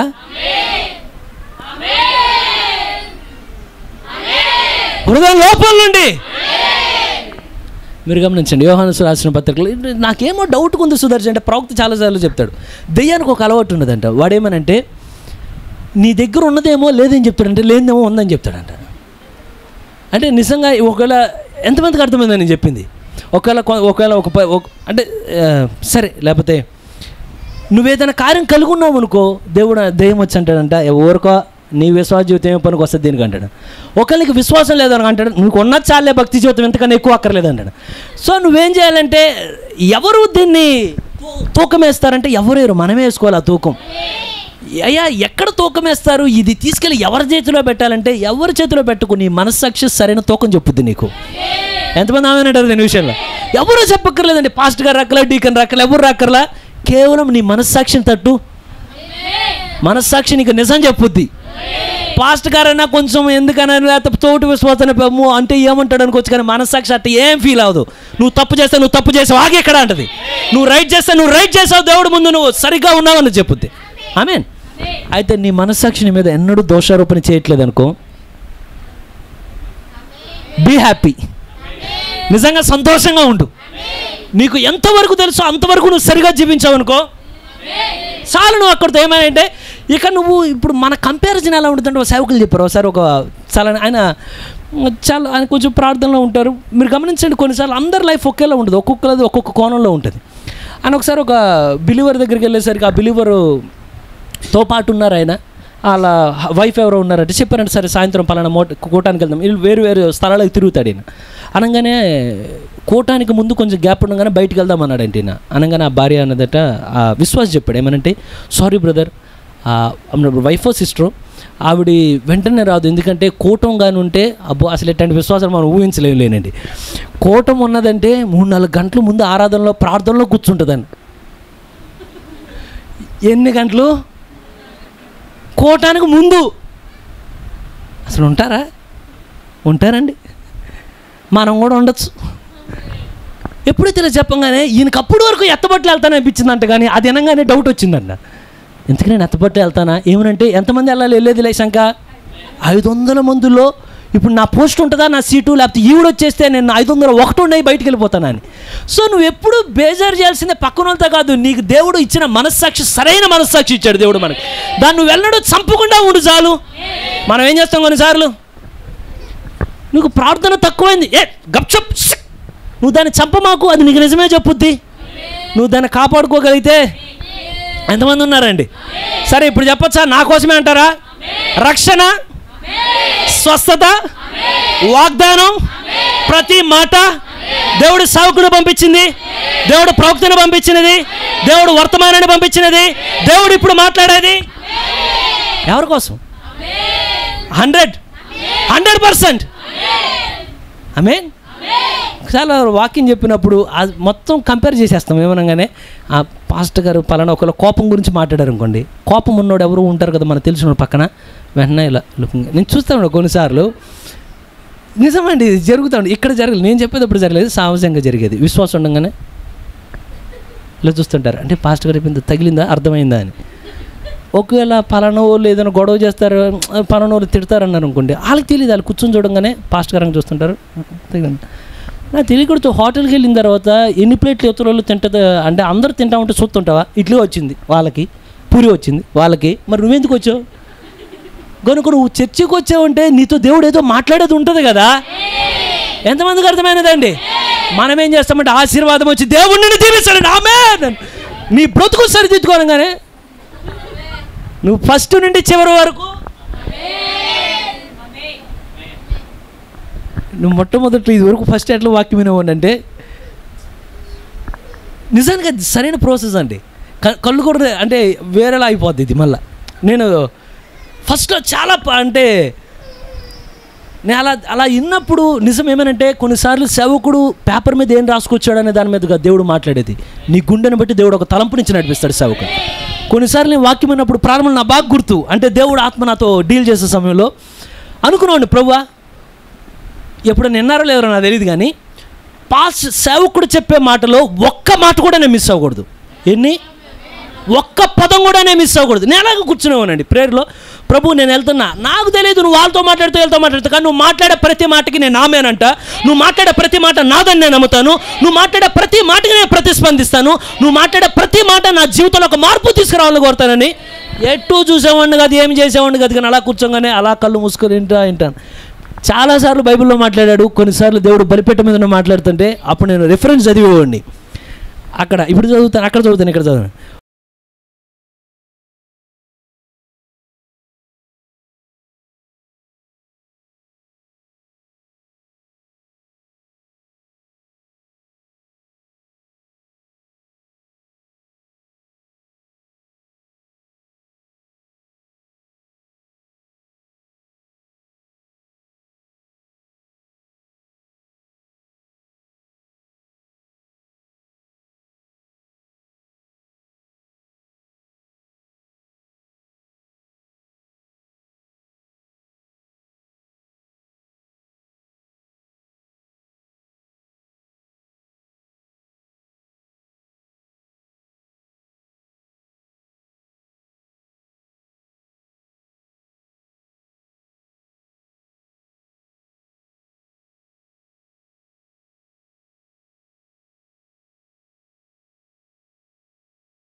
ఇతనికి అనుభవాలు ఉన్నాయి.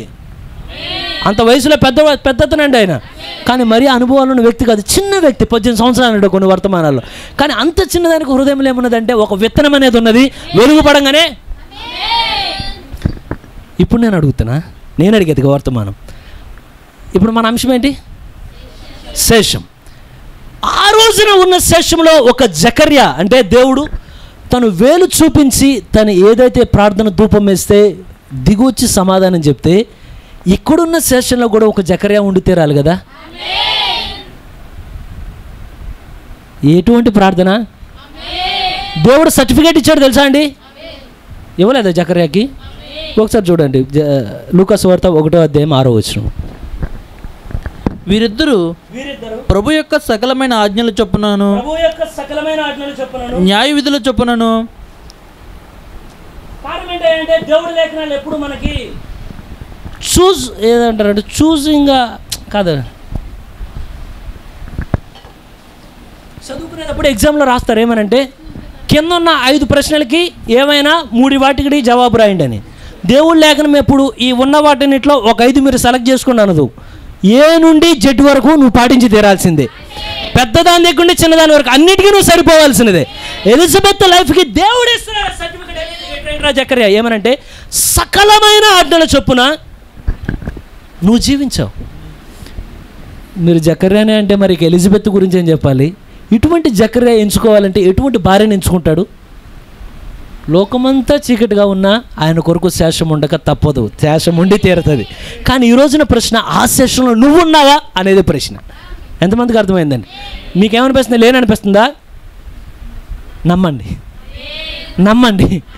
ప్రభు నాకు నేను ఉండలేనయ్యా, ఉండేట్లు నువ్వు నిలబెట్టగలిగిన దేవుడు అయ్యా.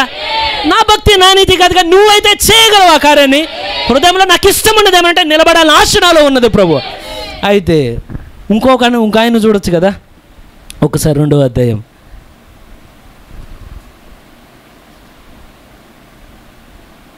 25వ వచనం. యెరూషలేమునందు సిమియోను అను ఒక మనుషుడుండెను. అతడు నీతిమంతుడును భక్తిపరుడునై ఉండి ఇశ్రాయేలు యొక్క ఆదరణ కొరకు కనిపెట్టేవాడు. చదవండి బ్రదర్, మళ్ళీ ఒకసారి చదవండి ఫస్ట్. యెరూషలేమునందు సిమియోను అను ఒక మనుషుడుండెను. అతడు నీతిమంతుడును భక్తిపరుడునై ఉండి ఇశ్రాయేలు యొక్క ఆదరణ కొరకు కనిపెట్టువాడు. పరిశుద్ధాత్మ అతని మీదను ఉండెను. అతడు ప్రభు యొక్క క్రీస్తును చూడక మునుపు మరణం పొందడని అతనికి పరిశుద్ధాత్మ చేత బయలుపరచబడి ఉండెను. ఆత్మవశుడై అతడు దేవాలయంలోనికి వచ్చెను. ఇటువంటి చీకటి కాలంలో ఇంకో వృద్ధుడు ఉన్నాడు. ఎవరంటే సిమియోను. ప్రవక్త ఇతని గురించి ఎన్నిసార్లు వాక్యం చెప్పాడో దాదాపు అన్నిసార్లు ప్రవక్త వాడిన పదం ఒకటే, ఎక్స్పెక్టేషన్. మీరు వర్తమానం చదవండి. ఎక్స్పెక్టేషన్ తెలుగులో ఆశించడం అని ఉంటుందేమో, ఎక్స్పెక్టేషన్ ఎదురు చూపుగానే అలా ఉంటుంది. కారణం ఏంటంటే ఒకప్పుడు సిమియోన్ని అందరికీ మంచి ఫ్రెండ్ అంట సిమియోను. ఎందుకనంటే ఎప్పుడైతే కారణం ఏంటంటే నువ్వు అందరితో పాటు కలిసిపోతే నువ్వు మంచోడివే, కానీ నువ్వు ఎప్పుడైతే అందరితో పాటు కలవకుండా కొంచెం దూరం వెళ్తావు నువ్వు అస్సలు మంచోడివి కాదు. నేను ఎప్పుడో గమనించి ఇదివరకు మా ఫ్రెండ్స్ అందరితో ఆఫీస్లో మాట్లాడితే అందరికీ మావాడు అన్నట్టు ఉండేది. ఎప్పుడైతే మనకి ఇంకా పరిచయకు వచ్చిన తర్వాత టైం లేదు, ఇంకా నేను చదువుకోలే, మెసేజ్లు అనగానే టేబుల్ దగ్గర కూర్చుంటా, భోజనం చేస్తుంటా, ఇయర్ ఫోన్స్ పెట్టి మెసేజ్ అంటే ఏదో చేస్తుంటాం, కానీ ఏదేదో మాట్లాడుకుంటుంటారు. వాళ్ళకి ఏం చేశాడు నాతో ఏదో ఒకటి చేసి మళ్ళీ కథపాలనిపిస్తే ఏమనంటే నువ్వు ఒక తెల్ల కాకిలా కనబడుతుంటావు వాళ్ళ మధ్యలో. అంటే అందరూ దేనికైతే అవును అవును అవును అంటారో నేను అసలు ఏం పట్టించుకోకుండా ఇదివరకు మాట్లాడేవాడిని, కానీ అంతా సైలెంట్గా వెళ్ళిపోతుంది. ఒకప్పుడు సిమియోను కూడా అందరికీ మంచి ఫ్రెండ్. ఏమనంటే అందరు చదివినట్టే లేఖనాలు చదివాడు, అందరూ చెప్పినట్టు చెప్పాడు. కానీ ఒకరోజు ఎప్పుడైతే ప్రార్థనా గదిలో కూర్చొని ప్రార్థన ఎన్నడూ మర్చిపోబాకండి. నువ్వు ప్రార్థన ఎప్పుడు మర్చిపోతావో నీ జీవితంలో ఊహించిన ఎదురు దెబ్బలు తింటావు. ఇంకోటి నీ జీవితంలో ఎప్పుడు చేయని తప్పులు చేస్తావు. సిగ్గు అనిపిస్తుంది కొన్ని వాటిలో మనం ఇరుక్కుపోయిన తర్వాత. నేను అనుభవించానండి కొన్నిసార్లు. వెనక్కి తిరిగి అసలు పొరపాటు ఎందుకు జరిగింది అటు అంటే ఎప్పుడు ప్రార్థనలో తగ్గుతామో ఎక్కడికి వెళ్ళంగానే ఏం ఎత్తుకుతాం. వైఫై ఉంది నువ్వు ఎక్కడికి వెళ్ళంగానే ఏం ఎతకాలి? ఆ వైఫై ఎత్తుకుతా ఉంటారు. ఆ వైఫై ఉన్నంతసేపు వెళ్ళి నేను రైట్గా నడిపిస్తుంది, అది కానీ తేడా వచ్చింది అనుకో. కానీ ఎప్పుడైతే సిమియోను అలా పరిశుద్ధాత్మ కింద ఉండి అలా ప్రార్థన చేస్తా ఉండగానే ఈసారి దూత అని చెప్పట్లా. సిమియోను దగ్గర ప్రవక్త ఏమిటంటే పరిశుద్ధాత్ముడు అంటాడు. ఎప్పుడైతే హోలీ గోస్ట్ అలా రూమ్లోనికి వస్తున్నదంట, రివీల్ చేస్తున్నదంట ఏమనంటే, ఓ సిమియోను, నువ్వు చనిపోక మునుపు అంటే క్రీస్తును చూడకుండా నువ్వు మరణమును చూసే ప్రసక్తే లేదని. ఎప్పుడైతే ఈ మాట తన హత్తుకున్నాడు ఏమనగానే ఏదో ఊహనుకోట్ల, కానీ తనకు అర్థమవుతున్నది ఏమంటే దేవుడు నాకు ఇచ్చిన వాగ్దానం ఇదే. ఎప్పుడైతే ఈ ప్రామిస్ని తీసుకొని అందరికీ చెప్పడం ప్రారంభించాడంట, చెప్పనంత వరకు అందరికీ మంచోడే, కానీ ఎప్పుడైతే ఈ ప్రామిస్ తీసుకొని ఏమన్నాడంటే, అంత చాలా సిమియోను బాగా చదువుకున్న వ్యక్తి అండి, లేఖనాల్ని వృద్ధుడు సెర్చ్ చేయదంటారు. అయితే ఎప్పుడైతే అన్నీ ఎక్స్ప్లెయిన్ చేస్తూ ఉండగానే అందరూ చాలామంది స్టూడెంట్స్ కూర్చుంటూ ఉండగానే సిమియోను మాట్లాడుతూ ఉంటే అందరూ కూడా కూర్చునే వాళ్ళంటే కూర్చొని వింటూ ఉన్నారు. కానీ ఎప్పుడైతే ఒక రోజున సిమియోను వారి దగ్గరకు వచ్చి, ఒక స్టూడెంట్ దగ్గరకు వచ్చి, నీకు విషయం తెలుసా, గడిచిన రోజు రాత్రి దేవుడు నా దగ్గరికి వచ్చాడు. దేవుడిని దగ్గరకు వచ్చాడా? మాకు 400 సంవత్సరాలు అయింది దేవుడి దగ్గరకు వచ్చి. నీ దగ్గరకు వచ్చాడా? నా దగ్గరకు వచ్చాడు. ఏం చెప్పాడు? మీరు ఏ మెస్సే కొరకైతే మీరు అందరూ ఎదురు చూస్తున్నారు, ఈ దేవాలయంలో ఉన్న యాజకులు, ప్రధాన యాజకులు అందరూ, ఆయన నాకు వచ్చి ఏం చెప్పాడంటే, నువ్వు క్రీస్తును చూడక మునుపు మరణం పొందవు అని చెప్పాడు. వెంటనే నీకు చెప్పాడా ఈ మాట? మీరు గమనించండి, ప్రవక్త ఏమంటాడంటే, నీకు ఏదైనా దేవుడు బయలుపరిచినప్పుడు ఆ మాటతో నిలబడడానికి ధైర్యం కావాలని. బయలుపరచబడడం గొప్ప కదా, ఆ మాటతో నిలబడడానికి ధైర్యం కావాలని. ఎప్పుడైతే సిమియోను ఇలా చెప్పడం ప్రారంభిస్తే నవ్వడం ప్రారంభించారంట. అసలు మెస్సయ్య వస్తే ఇక్కడికి రావడం ఏంటి, ముసలాడు నీ దగ్గరకు వచ్చి చెప్పడం ఏంటి? అప్పటి వరకు టీచర్ టీచర్ టీచర్ టీచర్ అన్నారు. అప్పటి వరకు చాలా లేఖనాలు తీసుకోండి. కానీ అక్కడ నుండి వయసు మారిపోయింది కదా. ఇంగ్లీష్లో సామెత ఉంటుంది ఏమంటే, ఇంకా బతుకున్నాడు కానీ ఒక కాలు సమాధిలో ఉంది, రేపో మాపు రెండో కాలు కూడా వెళ్ళిపోద్దని. ఎట్లాంటి వాడు ఎట్ట చెప్తాడని. కానీ దేవుడు నీకు ఒకటి బయలుపరిచాడు అనుకో, కేవలం బయలుపరిచాడని చెప్పకు, దాంతో చివరి వరకు నిలబడు. నీకు ధైర్యం అవసరం, చుట్టూ శోధనలు అనిపిస్తాయి, కానీ దేవుడు నీకు బయలుపరిస్తే మాటికి ఏమీ జరిగినా నిశ్చయ మాటికి వదిలిపెట్టాడని. ఒక్కడు కోరుతాడు, నువ్వు దాంతో నిలబడి అన్నది ఒక్కడు కోరుతాడు ఆయన. అయితే అబ్రహాముకి దేవుడు బయలుపరిచాడా? అందరూ ఎక్కడ 70 సంవత్సరాలతో ఊరుకో పిల్లలు ఏంటంటే అబ్రహాం మాటికి ఏమన్నాడంటే, అది నీకు బయలుపరచడా, నీకు జోక్ అనిపిస్తుంది, నాకు బయలుపరిచాడు కనుక నాకు రెవల్యూషన్ అనిపిస్తుంది. ఇది ఏ వర్తమానం మనకు ప్రత్యక్షత అనిపిస్తుందో ఇతరులకు ఇదే జోక్గా ఉన్నదండి. కానీ ఈరోజు ఈ వర్తమానంతో నిలబడ్డానికి కూడా నీకేం కావాలంటే ధైర్యం కావాలండి, విశ్వాసం కావాలి, ధైర్యం కూడా కావాలి మనకి. నాకు ఇది అలా ఈ కోడ్, నాకు ఎన్నో కోడ్లు తెలియదు, కానీ ఒకటి మాటికి తెలుసు ఏమనంటే, పరిశుద్ధాత్ముడు నాతో దీ లేకుండా మాట్లాడాడు కనుక ఆయన లేఖనాల్లో ఉన్నాడని నేను గుర్తుపడుతున్నాను. ఎంతమంది ఉన్నారు నాతో పాటు? అయితే ఎప్పుడైతే కానీ ఆ మాట నేను మాటికి మరొకలా మీరు మీ జీవితాలు అన్వయించండి. సిమియోనుకి చెప్పిన మాట ఏంటంటే, ఎన్నడూ క్రీస్తును చూడకుండా నువ్వు మరణించవు.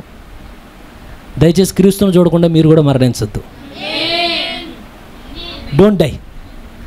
ఒకసారి ఇది షిండే పాస్టర్ గారి మాట అనగానే నాకు భలే, don't die without seeing the Christ అన్నాడు ఆయన. కారణం ఏంటంటే, ఎక్కడ చూస్తావు? సిమియోనుకి దేవుడు ఎక్కడ చూపాడంటే క్రీస్తుని పొత్తు గుడ్డల మధ్యలో చూపించాడు. కానీ ఈ రోజున దేవుడు క్రీస్తుని నీకు ఎక్కడ చూపిస్తాడంటే, నువ్వు ఏ మట్టి దేహంలో ఉన్నావో, ఏ దేహంతో ఒకప్పుడు పాపం చేసావో, ఏ దేహాన్ని చూసి ఒక రోజున ఈ దేహంలో ఉండలేని అనుకుంటున్నావో, ఈ లోపలే ఇప్పుడు పొత్తుగుడ్డల్లో క్రీస్తును చూడడానికి కాదు. ఎంతమందికి అర్థమైనదండి? రిక్వెస్ట్, దయచేసి చనిపోమాకండి, అంటే దయచేసి చూడకుండా మరణించమాకండి. ఎక్కడ చూడ క్రీస్తు నీలో చూసేంత వరకు సిమియోనులాగా నిలబడడానికి నాకు ప్రత్యక్షత ఉన్నది. ఏమనంటే, ఒక రోజు క్రీస్తుని నాలో నుండి నేను చూడబోతున్నాను. ఎవరికి నమ్మి కుదరట్లేదు అనుకుంటా. ఓ సోదరు, నీ భక్తి వల్ల నువ్వు చూడవు, ఆయన కృప వల్ల నువ్వు చూస్తావు దాన్ని. సిమియోనుకి ఏమన్నదంటే, నేను తప్పక చూస్తా. రోజు వచ్చి వెంటికి లెక్క పెడుతుంది. మొన్న చూడు 60 వచ్చినాయి, ఇప్పుడు చూడు ఇంకో 2-3 వచ్చినాయి. అయినా సరే మరణానికి నాకు మధ్యలో మీడియేటర్ ఇంకా ఆయన ఉన్నాడు. క్రీస్తును చూసే వరకు మరణాన్ని నేను సమీపించలేను. ఓ సోదరా, క్రీస్తును చూడకుండా నీ ఆయుష్కాలం ఉన్న లోపలే పాట రాశారు కదా, అయ్యా నా దినాలెంతో లెక్కించడానికి సహాయం దయచే ప్రభు, నా బ్రతుకు దినమును లెక్కింప నేర్పుము, ఎందుకంటే ఎప్పుడైపోతానో తెలియదు కనుక ఏ లెక్క చదివేసి క్రైస్తు నాలోనే చూసి అప్పుడు ఒకవేళ ఎత్తబట్టి ఆలస్యం అయితే మరణానికి తీసుకుపో ప్రభు. ఎంతమంది మీరు చూడాలని కోరుతున్నారు? కారణం ఏంటంటే, నువ్వు క్రీస్తులో లోనికి వెళ్ళాలని ఉన్నది ఎవరికన్నా ఏంటండి? చాలా మందికి అసలు ఎప్పుడైతే సిమియోను ఇలా వెళ్తా ఉన్నాడో, మీరు విచిత్రం నాకు కానీ, ఏ పరిశుద్ధాత్ముడైతే సిమియోనుతో మాట్లాడాడో అదే పరిశుద్ధాత్ముడు ఇప్పుడు మన సబ్జెక్ట్ ఏంటి? శేషం. ఎంతమంది? ఎంతమంది ఇప్పుడు ఉండాల్సింది? 6. ఎంతమందిని చూసాం ఇప్పుడు దాకా? జకర్యాని చూసామా? జకర్యాలాగా ఇంత చీకటి కాలంలో కూడా దేవుడి కొరకు శాశ్వతం ఉంటుందా? అది ఆయన కృపను బట్టి ఉంటుంది. అది మరి అలాగా జకర్యాల అవిశ్వాసం ఉంది, మరి ఎలా అవిశ్వాసం లేనే లేదండి. అసలు ఏమనంటే చాలా సింపుల్గా, కారణం ఏంటంటే విశ్వాసం చాలా చాలా చాలా సింపుల్ అంట. నువ్వు నమ్మగలిగితే, నువ్వు చెప్పావు ప్రభు, చేస్తావు ప్రభు, చాలా నేను నమ్ముతున్నాను. 3వది ఎవరిని చూసాం? ఎలిజబెత్. ఇంకా ఎలిజబెత్ గురించి చాలా చెప్పొచ్చునండి, నాకున్న టైంని బట్టి నేను దాటి వేసుకుంటూ వెళ్తున్నాను. సుమియోను క్రైస్ట్ను చూడడం కాదు, ఈరోజు నువ్వు ఆ సెషన్లో ఉండాలంటే నీలోనే క్రీస్తుని చూడు నువ్వు. ఆమేన్. ఇప్పుడు సుమియోనుతో పాటు నాకు 5 నిమిషాల సమయం ఉన్నది. సుమియోనుతో పాటు అన్న, ఎప్పుడైతే సుమియోన్ని వెళ్ళేటప్పుడు ప్రవక్త చాలా మనందరికీ తెలిసిందే, 18 సంవత్సరాల వయసులో ఉండి ఆ మరి ఎప్పుడైతే ఆ బిడ్డను పట్టుకొని ఉంచుండగానే అందరు చుట్టూ దూరంగా ఉంటే అప్పుడు చెప్తాడు దాదాపు ఒక 15,000 మంది నుంచున్నారంటాడు ఆ వరుసలో. కానీ విచిత్రం ఏంటంటే ఎంత ఉంటుందండి గొర్రె రేటు? మన చెప్పారు కదన్నా 15,000. కానీ మరే దగ్గర గొర్రెని వీటిని తీసుకెళ్ళే డబ్బులు కూడా లేవండి వాళ్ళ దగ్గర పలర్పించడానికి. కానీ పావురాన్ని తీసుకుపోతుంది చిన్నదాన్ని. కారణం ఏంటంటే ఆయన గొర్రెక్కర్లా, ఆయనే అసలైన గొర్రె. ఆయన ఎవరు? మీ కొరకు నా కొరకు వధించబడిపోయాయి. ఇప్పుడు సియోను పర్వతం మీద 144,000తో నిలబడినది ఆ గొర్రె ఎక్కడున్నది ఈ రోజున? ఎంతమంది కాపాడుకోవాలని కోరుతున్నారు? మనకేమన్నా అసలు ఓ గొర్రె పిల్ల మమ్మల్ని వదిలి వెళ్ళిపోమాకు, కానీ మా మధ్యలోనే నిలబడిన ఆయన ఎక్కడుంటే అక్కడ విజ్ఞాపన ఉంటుందండి మన కొరకు. ఎంతమంది ఆయన విజ్ఞాపన కోరే వాళ్ళు ఉన్నారు. గొర్రె మన మధ్యలోనే ఉండాలి కదా. అయితే ఎప్పుడైతే అన్న వెళ్ళేటప్పుడు చూడండి, సుమియోనుతో ఏదో పరిశుద్ధాత్మ అయితే అనేక మంది ఆ వరుసలో వెళ్తా ఉండగానే ఎప్పుడు ప్రార్థించినట్టు అలా ప్రార్థనలో గడుపుతూ ఉన్నాడు. పరిశుద్ధం దిక్కులే వెంటనే. నేను ఇంతకుముందు ఈ సబ్జెక్ట్ కూడా చెప్పాను, అంతమంది గుర్తుందో లేదో. నీకు ఎక్స్పెక్టేషన్తో ఉన్నప్పుడు దేవుడిని ఖచ్చితంగా జవాబిచ్చినప్పుడు ఆయన ఎప్పుడైతే సరైన సమయానికి వచ్చి లే అంటాడో నువ్వేం చేయాలంటే, నాకు 80 సంవత్సరాలు వచ్చేసి 90 సంవత్సరాలు, నీకు వెంటనే నీ పనేంటి? ఎంతమందికి అర్థమైందండి? నువ్వు ఏ కారణం చెప్పడానికి లేదు, పరిశుద్ధాత్ముడు చెప్పగానే వెంటనే ఏమనాలంటే నీ అనారోగ్య సమస్యల పక్కన పెట్టేసే, నీకు ఆర్థిక ఇబ్బందుల పక్కన పెట్టేసే, శత్రు యొక్క శోధన పక్కన పెట్టేసే, నీకు వచ్చే అనుమానాల పక్కన పెట్టేమనంటే పరిశుద్ధాత్ముడు చెప్పాడంటే నీకు ఒక నిశ్చయత ఉండాలి. ఏమనంటే ఈయన నాకు ఏ దేవుడు బయలుపరిచాడు అదే దేవుడు రుజువులాగా తెస్తున్నాడు దాన్ని. చాలామంది వాగ్దానం పట్టుకుంటారు, అందరితో మాట్లాడతారు, కానీ హోలీ గోస్ట్ వచ్చి లే అంటే ప్రభు లేదు, నువ్వు దిగ్గున లేచి తీరాలి తప్పక. వృద్ధుడు కానీ వెంటనే లేచి తడుపుకుంటా వెళ్తుంటే హోలీ గోస్ట్ ఎలా నడుపుతున్నదో 15,000 మందిలో ఒక్క పిల్లోడిని ఎలా ఎతికేది? ఒక ప్రూఫ్ లేదు. లేకపోతే ఏమనంటే నువ్వు వెళ్తా ఉండు, అలా నక్షత్రం జ్ఞానులకి ఇచ్చినట్టు నక్షత్రం అలా ఆగుద్ది, అదేమీ లేదు. నువ్వు వెళ్తా ఉండు, కేవలం అసలు రూపం లేదు, ఏమి లేదండి లోపల నుండి. అసలు చాలా అద్భుతం అది. దేవుడే మనలోనికి వచ్చి మనలో మాట్లాడుతూ ఉంటే ప్రజలకి ఒంటరికి కనబడతావు, కానీ నువ్వు ఒంటరోడు కాదు, నువ్వు ఇద్దరు మనుషులు. నువ్వు నీ లోపల దేవుడిని మాట్లాడుతూ ఉంటాడు లోపల నుండి. ముందుకు వెళ్ళు, లెఫ్ట్కి వెళ్ళు, రైట్కి వెళ్ళు. కానీ అసలు సమూయేలు కంగారు పడ్డట్టు కూడా కంగారు పడట్లేదు. సమూయేలు కంగారు పడ్డాడుగా ముందే చూసి ఏమనండి, నువ్వే అనుకుంటే దేవుడు ఏర్పరచుకునే రాజు అనుకున్నాడు. కానీ సుమేన్ దగ్గర మటుకి పర్ఫెక్ట్గా మాట్లాడు, go straight, go left, go straight. పిల్లల్ని చూస్తున్నాడు, అసలు ఎలా ఉంటుందో ఆ దృశ్యం ఊహిస్తే. వంగిపోయి ఉంటాడు దాదాపుగా. ఆ వస్త్రాలన్నీ మరి కాస్ట్లీ కాదు కదా. గొర్రె పిల్ల దగ్గరికి ఎప్పుడు ఎవరు వస్తారు? గొర్రెల కాపర్లు, సామాన్యులే కదా వచ్చేది. బట్టలన్నీ పాత బట్టలాగా ఉంటాయి. ఇవన్నీ పట్టుకుని వేగరంగా నడుస్తూ ఉండే, కానీ అందరు నవ్వి రే ఇదేంట్రా ఇప్పుడు దాకా కూర్చున్నాడు, ముసలు ఎట్ట వెళ్ళిపోతున్నాడు. కానీ ఇతనికి పూర్తి ఏకాగ్రత ఎక్కడున్నదంటే ఆయన నేను, ఆయన నేను, ఆయన నేను. ఎంతమంది అటువంటి ఏకత్వంలోనికి రావాలని కోరుతున్నారు? పెద్ద సీక్రెట్ అంటే అదే మిస్టరీ. నీకు నాకు కావాల్సిన మిస్టరీ నువ్వు ఆయన ఏకమైపోవడమే అసలైన సీక్రెట్ అండి. అది లేకుండా నువ్వు ఎన్ని మిస్టరీలు విన్నా, నేను ఎన్ని మిస్టరీలో ప్రయోజనం ఉండదు. అదే మిస్టరీ, నువ్వే మిస్టరీ అసలు. ఎప్పుడైతే పరిశుద్ధాత్మ నడుపుతూ ఉండగానే ఒక పక్కన సుమేను పరుగులు పెడుతూ వెళ్తా ఉన్నాడు. దేవుడు చెప్తా ఉండగానే వెళ్ళేసరికి అసలు ఆశ్చర్యపోయాడు. పొత్తుగుడ్డల్లో కనపడంగానే ఒక్కసారిగా చేతుల్లో ఎత్తి ఇలా ప్రవచించబోతున్నాడు. పరిశుద్ధాత్మ వెంటనే మళ్ళీ అక్కడికి వెళ్ళి అన్నాను కదుపుతున్నది. ఏ పరిశుద్ధాత్మ సుమేను కదుపుతున్నదో అదే పరిశుద్ధాత్మ అన్నాన్ని కదిపినప్పుడు గమనించండి, సుమేను మీద అన్న ఆధారపడలా. ఎంతమందికి అర్థమైంది నేను చెప్పేది? ఓ సుమేను, నువ్వు చెప్పావు కదా, నువ్వు వెళ్ళినప్పుడు చెప్పు, నీతో పాటు నేను వస్తాను అన్నట్లా. సుమేను ద్వారా ప్రత్యక్షత రావట్లేదు అన్నకి.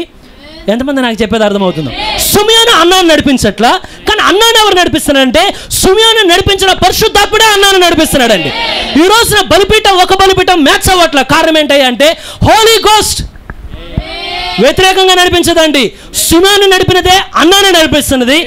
ఎంతమందికి అర్థమవుతుంది నేను చెప్పేది? పరిశుద్ధాత్ముడు, ఒకే పరిశుద్ధాత్ముడు ఉంటే అందరినీ ఒక చోటగా తీసుకొస్తాడు ఆయన. ఎంతమంది నాతో పాటు ఉన్నారు? ఒకే అర్థంలోనికి తీసుకొస్తాడు ఆయన, ఒకే వర్తమానంలోనికి తీసుకొస్తాడు ఆయన, ఒకే చోటుకు వచ్చి మనం నిలబెడతాడు ఆయన. ఎంతమంది నేను చెప్పింది అర్థమైందా? అర్థం కాలేదు. కన్ఫ్యూజన్ ఉండదు. నేను చెప్పింది అర్థమైందా? బయట చాలా కన్ఫ్యూజన్, కానీ నాకు ఇది విన్నప్పుడల్లా ఏమనిపించింది, అన్నాన్ని నడుపుతున్నది హోలీ గోస్టే, సిమియోను నడుపుతున్నది హోలీ గోస్టే. ఒకరి మీద ఒకరు ఆధారపడలా, కానీ ఇద్దరిని వేరు బిడ్డల దగ్గరికి తేలా. ఎంతమందికి నేను చెప్పింది? మీకు విషయం చెప్పానండి, చాలామంది నేను చెప్పింది అర్థం కాలేదు, కానీ ఈ వీడియో బయటికి వెళ్తే కొంతమందికి అర్థమైంది. కారణం ఏంటంటే ఈ ప్రపంచంలో లక్షల వర్తమాన సంఘాలు ఉంటే సంఘానికి పొసగట్ల. ఒక బలిపీఠానికి ఒక బలిపీఠం పొసగట్ల. ఒక లవ్ ఉంటే ఒకరు కాదంటారు, ఒకరు కాదంటే ఒక లవ్ అంటారు. అన్నీ ఎక్కడ బబులోని ఎక్కడ ఉన్నదంటే మరో బబులోని ఎక్కడుంది. ఈరోజు సువార్థికుడు ఎక్కడ కావాలంటే డెనామినేషన్ కాదు, యాంటీ మెసేజ్ వాళ్ళకి కావాలి. కన్ఫ్యూజన్. కానీ పరిశుద్ధాత్ముడు అన్నాడు కన్ఫ్యూజన్లో పెట్టాడండి. తేటగా సిమియోను తీసుకెళ్తున్నాడు, తేటగా అన్నాన్ని తీసుకెళ్తున్నాడు. నీకు నాకు ఇప్పుడు ఎవరు కావాలంటే? ఎంతమందికి అర్థమైందని నేను చెప్పింది? ఏ యూట్యూబ్ మెసేజ్ మేము ఫిక్స్ అవ్వ, మాకు పరిశుద్ధాత్ముడిని అడుగు, ప్రభువా ఈ కార్యం ఏంటో నాకు అర్థం కావట్లా, నువ్వు బయలుపరచని. లేట్ అయితేమో కానీ చెప్పకుండా మానడండి. ఖచ్చితంగా నువ్వేమడిగో దానికి వివరణ ఇస్తాడు ఆయన. ఎంతమంది ఇష్టపడుతున్నారు దాన్ని? అయితే కానీ అన్నాలో ఉన్నది ఏంటంటే, ప్రవక్త ఏంటంటే పరిశుద్ధాత్మ చేత నింపబడినదంట పరిపూర్ణంగా. మీరు తీసుకున్న 6 క్యారెక్టర్లు మీరు గమనించండి. ఇంకా టైం అయిపోయినది. మరియను తీసుకోండి. ఎప్పుడైతే మరియని గాబ్రియలు సంధించినదో, మళ్ళా దేవుని ఆత్మ ఆ లోపల కార్యం చేయడం ప్రారంభమైనది. ఎలిజబెత్ దగ్గరికి వెళ్ళంగానే వెంటనే అక్కడ ప్రవచిస్తూ ఉంటుంది పరిశుద్ధాత్మ వచ్చి. వెంటనే ఎలిజబెత్కి ఎవరు చెప్పారు? వెంటనే నా ప్రభువు యొక్క తల్లి నా దగ్గరికి రానేలా. వెంటనే అక్కడ జకర్యా యోహానుకు పేరు పెట్టగానే ప్రవచిస్తూ ఉన్నాడు. సుమోను ఎత్తుకోగానే ప్రవచిస్తూ ఉన్నాడు. అన్నా తీసుకోగానే ప్రవచిస్తూ ఉన్నది. అయితే మీరు ఎక్కడ చూసినామనంటే వారు ఎక్కువ నింపబడినది జ్ఞానం చేత నింపబడాల, దేవుడు ఆత్మతో. నేను చెప్పాలనుకున్న అంశం ఎంతమందికి ఇప్పుడు అర్థమైనదో, రెమ్నెంట్ అనేది, ఆ శేషం అనేది దేనిలో ఏకమైపోవాలంటే దేవుని ఆత్మతో. రాలేనంటే ఏకమైపోతే ఇక ర్యాప్చర్ గురించి నువ్వు భయపడాల్సిన అవసరం లేదు. ఏమనంటే దేవుడు నేను ఒకసారి ఒకలా అర్థం చేసుకున్నామంటే, దేవుడు ఎత్తపొట్లో తన పరిశుద్ధాత్మను తీసుకుంటే, ఇప్పుడు నువ్వు మ్యాగ్నెట్ తీస్తే మ్యాగ్నెట్తో పాటు అక్కడ ఉన్న ఇనప వస్తువులన్నీ వచ్చేస్తాయి కదా, అవునా కదా? ఒకవేళ దేవుడు పరిశుద్ధాత్మను తీస్తే పరిశుద్ధాత్మతో నువ్వున్న నేను అందరం వెళ్ళిపోతాం కదా. ఎంతమందికి అర్థమైనదో? దేవుడు నువ్వు ఏకమైపోతే అంతకు మించి గొప్ప కార్యం ఏమున్నదండి? ఇప్పుడు నీకు కావాల్సినది ఏంటంటే ఆత్మలో పరిపూర్ణతలోనికి దేవుడు నడిపించను గాక. నేను చెప్పిన లేఖనం ఎంతమందికి అర్థమైనదో?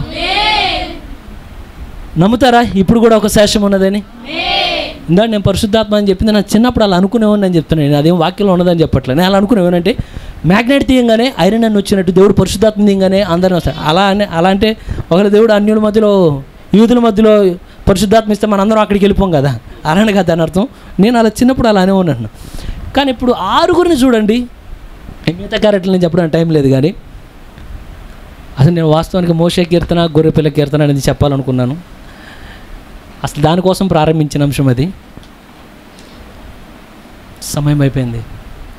ఇప్పుడు అడగచ్చా, ఈ చీకటి గడిలో దేవుడి కొరకు ఒక శేషం ఉందంటారా? ఆ శేషంలో నువ్వు ఉన్నావంటావా? 144,000 మందితో ఉన్న గొర్రెపిల్ల ఇప్పుడు ఎక్కడుంది? ఇక్కడ మన మధ్యలోనే ఉన్నది. అది ఒకరోజు యూదా గోత్రపు సింహంగా మారబోతున్నది అది. కానీ ఈ రోజునైతే మన మధ్యలో మనకు తోడుగా నిలబడి ఉన్నది. అది గొర్రెపిల్ల, చేతగాని గొర్రెపిల్ల కాదండి మన మధ్యలో ఉన్నది. ఒకప్పుడు కల్వరిలో ఏమీ రానట్టు ఏమీ కానట్టున్నాడు ఆయన. కానీ ఈ రోజున ఏమీ రానట్టు కానట్టు లేడు ఆయన మన మధ్యలో. చుట్టూ ప్రాకారంగా అదే గొర్రెపిల్ల నిలబడుతుంది మనతో. ఏ రోగం వచ్చినా విడుదల ఇవ్వగలిగింది. ఎంతమంది నమ్ముతున్నారు? మీకు విరోధముగా ఏ ఆయుధము వర్ధిల్లకుండా ఆపేది. ఇష్టపడుతున్నారా? ఆ గొర్రెపిల్ల ఇప్పుడు మన మధ్యలోనే ఉన్నదా? ప్రభు ఎల్లప్పుడూ మా మధ్యలోనే. గొర్రెపిల్ల విందులోకి మనం ఏమవ్వాలి? ఎంతమంది అర్థమైనదో ఈ కొద్ది నాయకున్నారు దేవుడు వివరించినాక అందరు లేచిన పడదాం. గాలి సముద్రపు అలలతో నేను కొట్టబడి నెట్టబడి ఉండినప్పుడు, గాలి సముద్రపు అలలతో నేను కొట్టబడి నెట్టబడి ఉండినప్పుడు, శ్రమలలో నీవు నాకు తోడుంటివి, మొర్ర పెట్టగా నా మొర్ర వింటివి.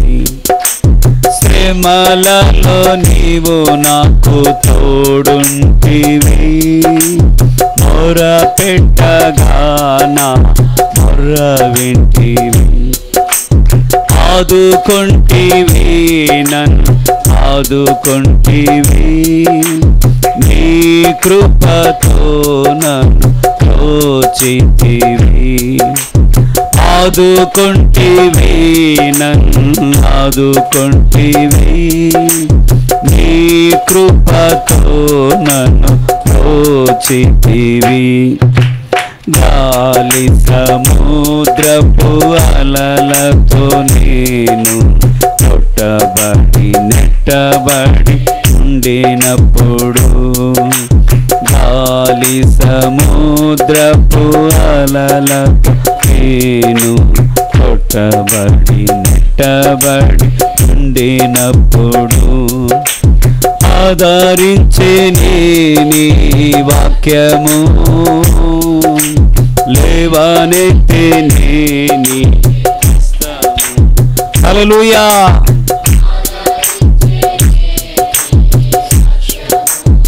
ఓ తండ్రి స్తోత్రం. హల్లెలూయా. గాలి సముద్రపు అలలతో నేను కొట్టబడి నెట్టబడి ఉండినప్పుడు, గాలి సముద్రపు అలలతో నేను కొట్టబడి నెట్టబడి ఉండినప్పుడు, ఆదరించే నీ వాక్యము,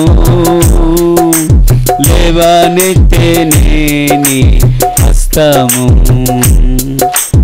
ఆదరించే నీ వాక్యము, లేవనెత్తే నీ హస్తము. గాలి సముద్రపు అలలతో నేను కొట్టబడి నెట్టబడి ఉండినప్పుడు, ఆమేన్. గాలి సముద్రపు అలలతో నేను కొట్టబడి నెట్టబడి ఉండినప్పుడు. తండ్రికి స్తోత్రం, దేవానికి వందనం. కృప కలిగిన మా తండ్రి నీకు వందనాలు ప్రభువా. హల్లెలూయా. ఆకాశం భూమి తప్పిపోవచ్చును కానీ తండ్రి నీ మాటల్లో సున్నైనా పూలైనా తప్పిపోదునైనా, కేవలము శేషం మిగిల్చబడ్డానికి కారణం మరి లేఖనాల్లో చెప్పబడినట్లుగా కృప వల్ల మాత్రమే అది సాధ్యమునైనా. కృప లేకుండా ఉంటే తండ్రి ఒక గిన్నెను తండ్రి మరి పూర్తిగా తుడిచి బోర్లించినట్లుగానే ఓ సాతాను కూడా సంఘం లేకుండా పూర్తిగా తుడిచివేయగలడు ప్రభు. కానీ ప్రతి కాలంలో ఒక శేషాన్ని నీ కొరకు దాచి ఉంచావయ్యా. అయ్యా మరి ముందున్న వారిని నీ లేఖనాల్లో గమనిస్తూ తండ్రి వారిని ఏ విధంగా నువ్వు ఎంపిక చేసి ఉండినావో ఆ చీకటి లోకములోనైనా మరి వెలుగునిచ్చే నక్షత్రములాగాను తండ్రి, వెలుగునిచ్చే దీపాలుగాను ప్రభువా వారిని ఎలా నువ్వు ముందుగా ఎంపిక చేసి ఉండినావో నాయనా, ఈ చీకటి కాలంలో తండ్రి మేమును అలా ఎంపిక చేయబడ్డాము అని ప్రభు అది మా హృదయపు లోతుల్లో గుర్తించగలిగితే తండ్రి అదెంత సంతోషంగా ఉండునో ప్రభు.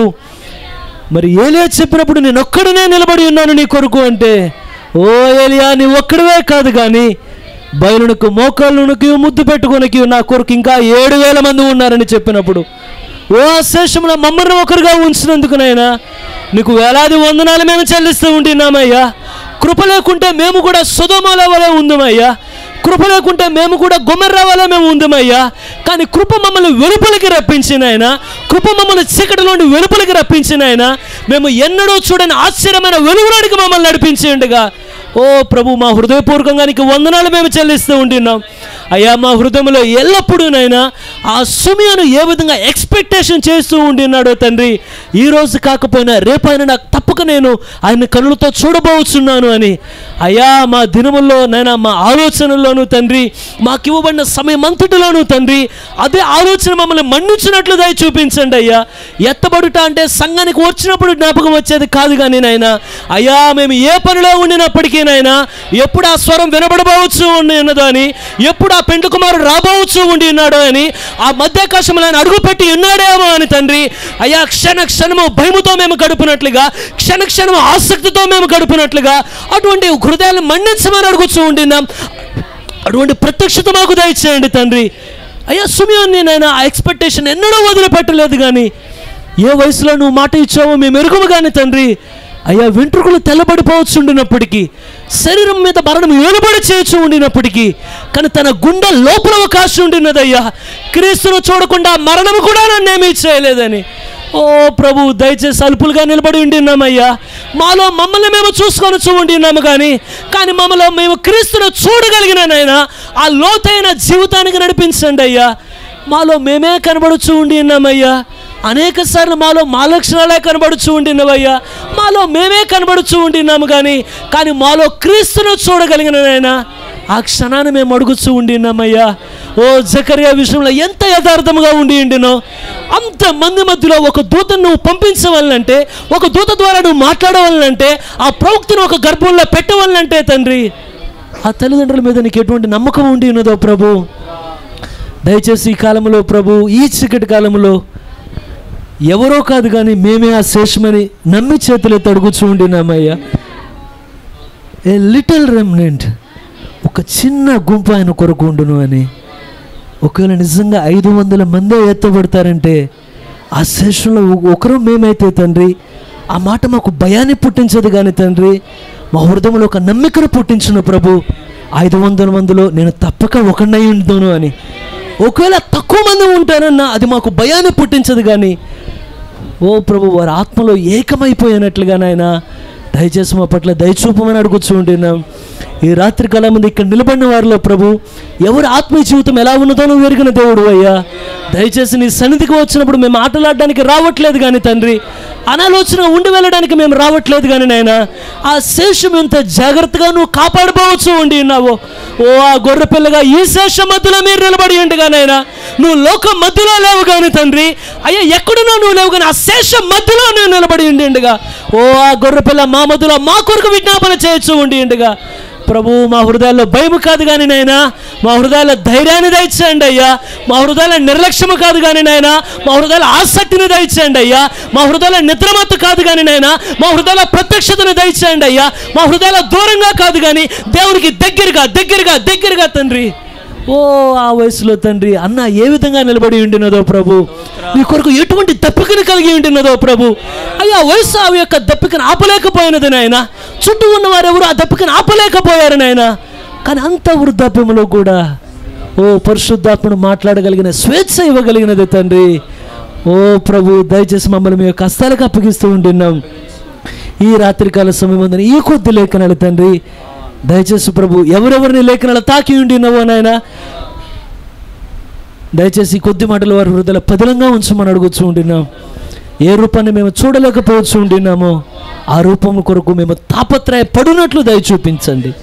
మా మధ్యలో ఎంతమంది అనారోగ్యం చేత ఉంటున్నారు ప్రభు, విశ్వాసం అనేది చాలా సామాన్యమైన నువ్వు చెప్పుచూ ఉంటున్నావు. మేము నమ్మి ఇక్కడ నిలబడి ఉంటున్నామయ్యా. ఇక్కడ ఎవరి శరీరము పరిపూర్ణమైన ఆరోగ్యం చేత లేదు కానీ అందరము బలహీనులమే నాయన. అందరి మీద ఏదో ఒక వ్యాధి దాడి చేయొచ్చునే ఉండినది అయ్యా.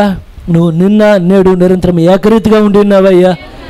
అది ఒక్కదానికి కాదు కానీ తండ్రి, ఏ దేవుడు అయితే నిన్న కార్యము చేశావు, ఏ దేవుడు అయితే నేడు కార్యము చేశావు, ఏ దేవుడు అయితే పొరుగువారి విషయాల్లో చేశావో, ఏ దేవుడు అయితే పరిశుద్ధ గ్రంథంలో పరిశుద్ధులకి చేశావో, అదే దేవుడు నాకును చేయను అనే తండ్రి గుండెల్లో ఉండే నమ్మికను మీరు దయచేయమని అడుగుతూ ఉంటున్నాము ప్రభు. మేము ఎంత నన్ను అవిధేయులుగా ఉండి ఉన్నామో తండ్రి, ఎంత ప్రభు అనాలోచనతో మేము ఉండి ఉన్నామో నాయన. అద్భుతం ఒకరికి జరిగినదంటే మేము నమ్మగలుగుతున్నాము, కానీ అద్భుతం మాకు జరుగును అంటే తండ్రి నమ్మలేని స్థితిలో మేము ఉండి ఉన్నామయ్యా. కానీ దయచేసి నమ్మే హృదయాలు మీరు మాకు దయచేయండి అయ్యా. ఎటువంటి వ్యాధి అయినప్పటికీనైనా అయ్యా నీ రక్తం స్వస్థపరచునని మేము నమ్ముతూ ఉంటున్నాం. మన అతిక్రమములు అనట్లేదు కానీ తండ్రి, నా అతిక్రమముల కొరకు నువ్వు నాలో కొట్టబడి ఉన్నావు. నాకు స్వస్థత ఇవ్వడం కొరకు తండ్రి నీ రక్తాన్ని నువ్వు చిందించావయ్యా. నాకు స్వస్థత ఇవ్వడానికి నువ్వు మా మధ్యలో నిలబడి ఉంటున్నావు అయ్యా. నేను ఆయన అనే తండ్రి ఆ లోతైన తండ్రి ప్రత్యక్షతలోనికి మమ్మల్ని నడిపించండి అయ్యా. మరి దయచేసి ఈ సమయం ముందు ప్రభు ప్రతి ఒక్కరిని దీవించండి, ఆశీర్వదించండి. మరలా మేమందరం వచ్చండి చేరి ఆరాధించే ప్రతి సమయంలోనూ దయచేసి ఎల్లప్పుడు మీరు మా మధ్యలోకి వచ్చి మాట్లాడమని ప్రభు అయ్యా. మేము జీవించినప్పుడు నిజమైన శేషం వలె జీవించడానికి ఆ శేషం మీద నువ్వు ఎంత నమ్మిక ఉంచేయండి నావా ప్రభు. ఈ భూమి మీద మా మీద నువ్వు అంత నమ్మికను ఉంచితేనైనా ఆ నమ్మికను మేము ఎంత కాపాడుకోవాల్సి ఉండినామో నాయనా. ఓ నీ కృప మీద ఆధారపడి మేము జీవించినట్లు ఎల్లవెల్ల మాకు సహాయాన్ని దయచేయండి ప్రభు. జరబోయే ఆరాధనలన్నింటిలో తోడుగా ఉండండి. నీ బిడ్డలు తిరిగి వెలుచు ఉండి ఉండగా మార్గ మధ్యలో తోడుగా ఉండండి. ఎక్కడే విధమైన ఆపద పొంచి ఉన్నా తొలగించండి అయ్యా. చుట్టూ మీ దేవదూతల కాపుదల్లో ఉంచి నడిపించమని సమస్త ఘనత మీకు ఆరోపిస్తూ ఈ ప్రార్థన ప్రభు యేసుక్రీస్తు నామములో అడిగి వేడుకున్నాము తండ్రి.